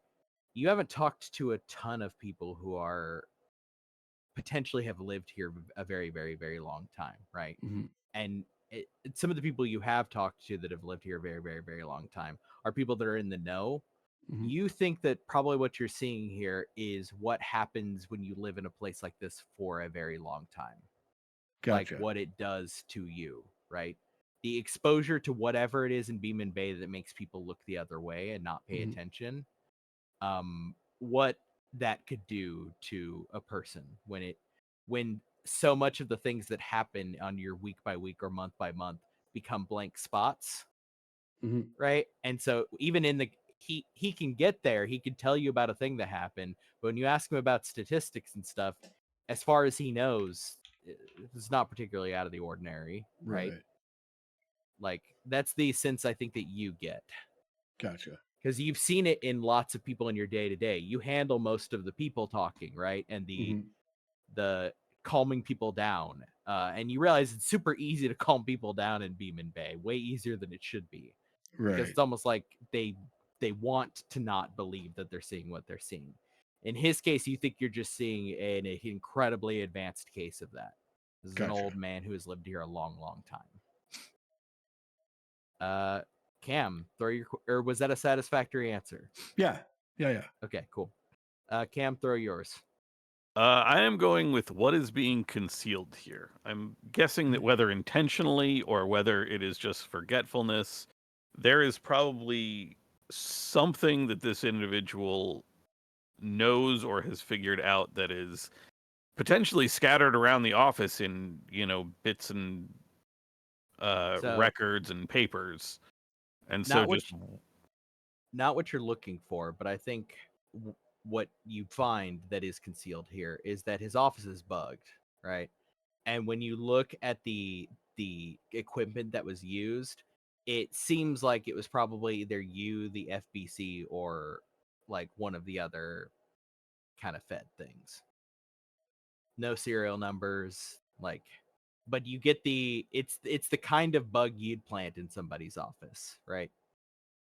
And it's the kind that's long range, so somebody doesn't have to be nearby to hear it. But his office is definitely bugged, right? okay.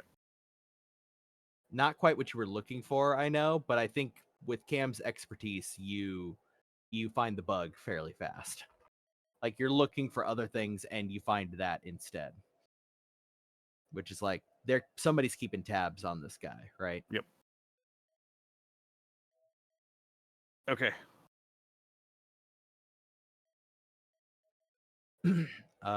Okay, Amaros, as they finish their investigations, he like in this kind of moment of connection, like reaches out and takes your hand and just smiles, says, "Thank you."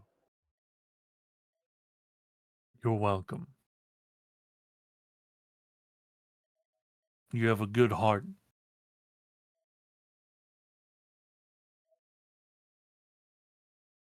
He smiles. He goes, "I try."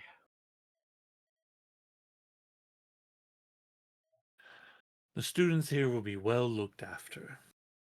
Of this, I am certain of. You see a look of like that sadness kind of cross his face. He goes, "It's never as well as we'd like it to be, you know." Would you do what you must? We won't take up any more of your time. He nods, says, "Would you? I'm sorry, I did not even get your name." Oh, my name is Omoros. "Colin. Would you like some coffee, Amaros?" I would love some. He comes over, pours.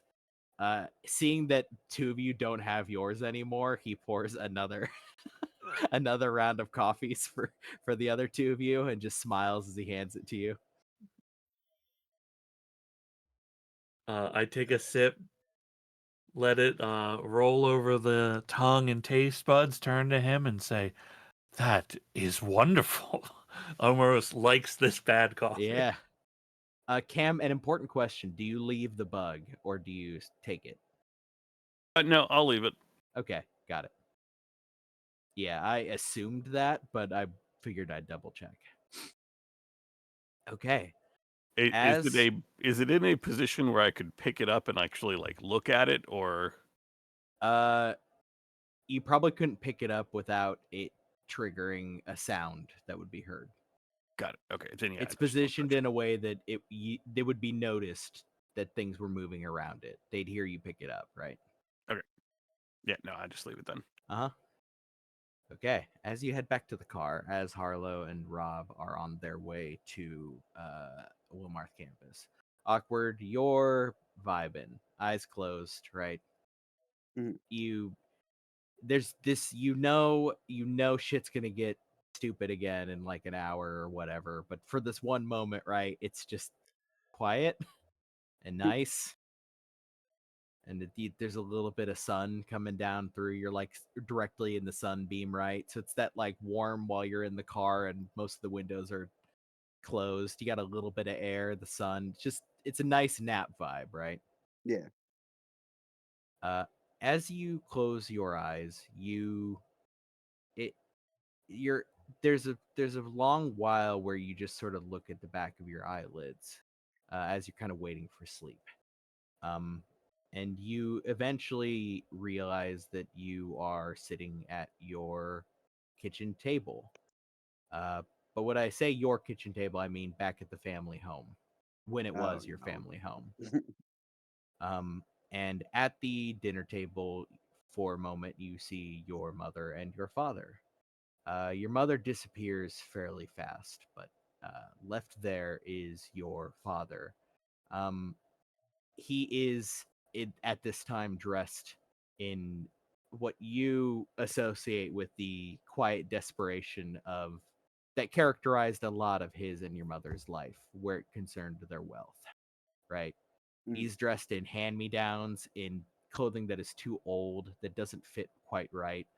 A lot of the trappings of wealth without actually having it. The really just kind of desperate and sad attempt to seem more wealthy than you are, which is a very familiar feeling to you for your entire childhood.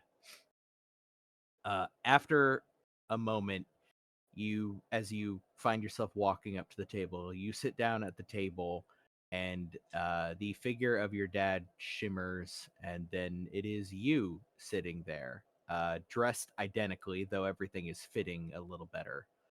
Um, it looks over to you, uh, takes off the sunglasses and folds them up in front of them, and says, "Hey there, Auckland." Hi. Hi. What's going How are, on? how are you doing? Could be better. Yeah. He looks down at his hands for a moment, looks back up at you and says, "You were saying you think you're alone?" Generally. Yeah. But you know you're not. Are you talking in a literal or metaphorical sense? Both. What do you mean? He smiles and points at himself. Oh, okay. And you are? Uh, um well, how do you think you why do you think you get to be special like you are? Family curse. My grandpa had it too. Uh-huh. You He were with my smiles. grandpa. No, not like that. Okay. Why are you here? Why me? Oh, um, hmm. He looks down at his hands. There aren't many of you left. Ha, what kind of me? He smiles and he does like a little like finger wag, like He goes, "You don't get to know things for free." Okay. How about this one? Why'd you want me to fight a fucking clown? He smiles and he says, I don't want you to do anything. Okay, if not you, then what's pushing me to do these things? You are." That's crazy. I would never want to fight a clown. I ran from it at 4 o'clock in the morning But why did you run? because he was gonna kill me. Right. So why would I fight it? I don't know. Why would you fight it? I wouldn't. All Look I at me. asked you to do is what you wanted to do. I am not a fighter. I am the guy in the background. Oh, well, that's a very sad thing to say about yourself. I don't know. I think I like it. Generally. That's okay. So, did I take my own powers or was that you? Oh, well, both. What does that mean? It means both. Your powers are a conversation. Why would I take my own powers? He shrugs.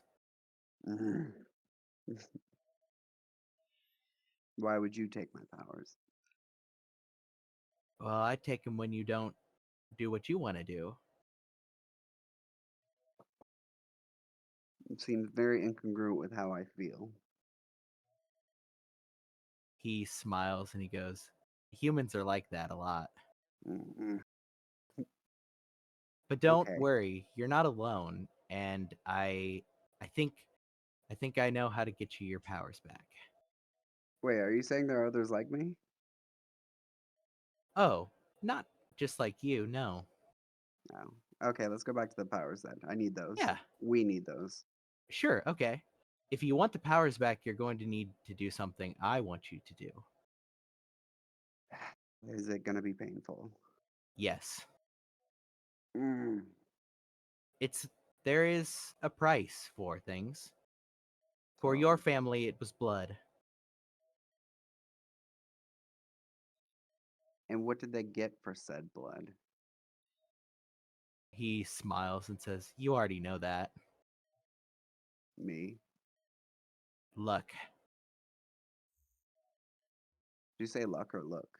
Luck." Oh, okay. We didn't seem very lucky.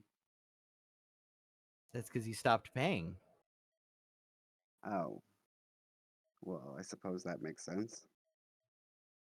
He reaches into his jacket and pulls out a silver fork and sets it on the table in front of him. I'm guessing there's not going to be food, is there? No.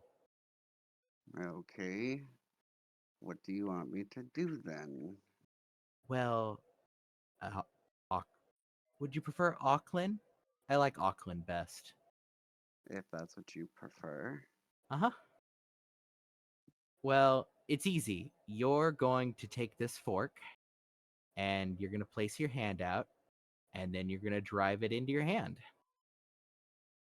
Why? His brow furrows. He goes, because there's a price and I want you to do it. Why is this the price? Because, well, I don't know. It is, though. That was the deal. Deal between who? He smiles. He goes, You don't have Uh, to have your powers back. It's no, okay no, if you no. wanted to stop. How hard? He smiles and says, well, you know what the point of it is. So you Uh, decide. He's And just gonna. also, Yeah, go ahead. I'd like you to not tell your friends about it. About the fork or about you? Both, I guess, yeah. And Uh, the wound too. Wait, I'm gonna have a wound when I wake up? Wait, am I He asleep? he smiles and says yes to both questions.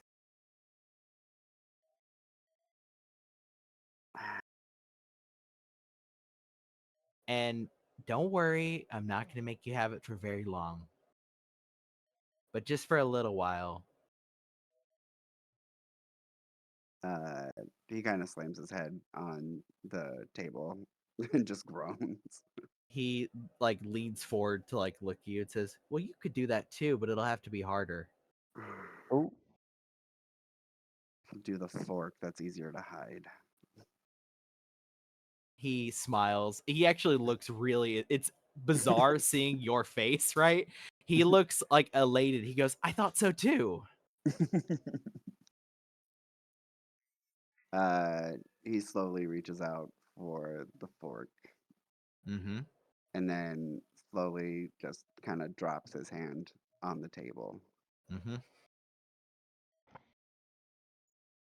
Is this going to be a regular thing, me having to pay a price? He shakes his head firmly, says, no. Because this time it happened because you didn't do what you wanted to do. If you just keep doing what you want to do when I ask you to do it, then we won't have any problems anymore.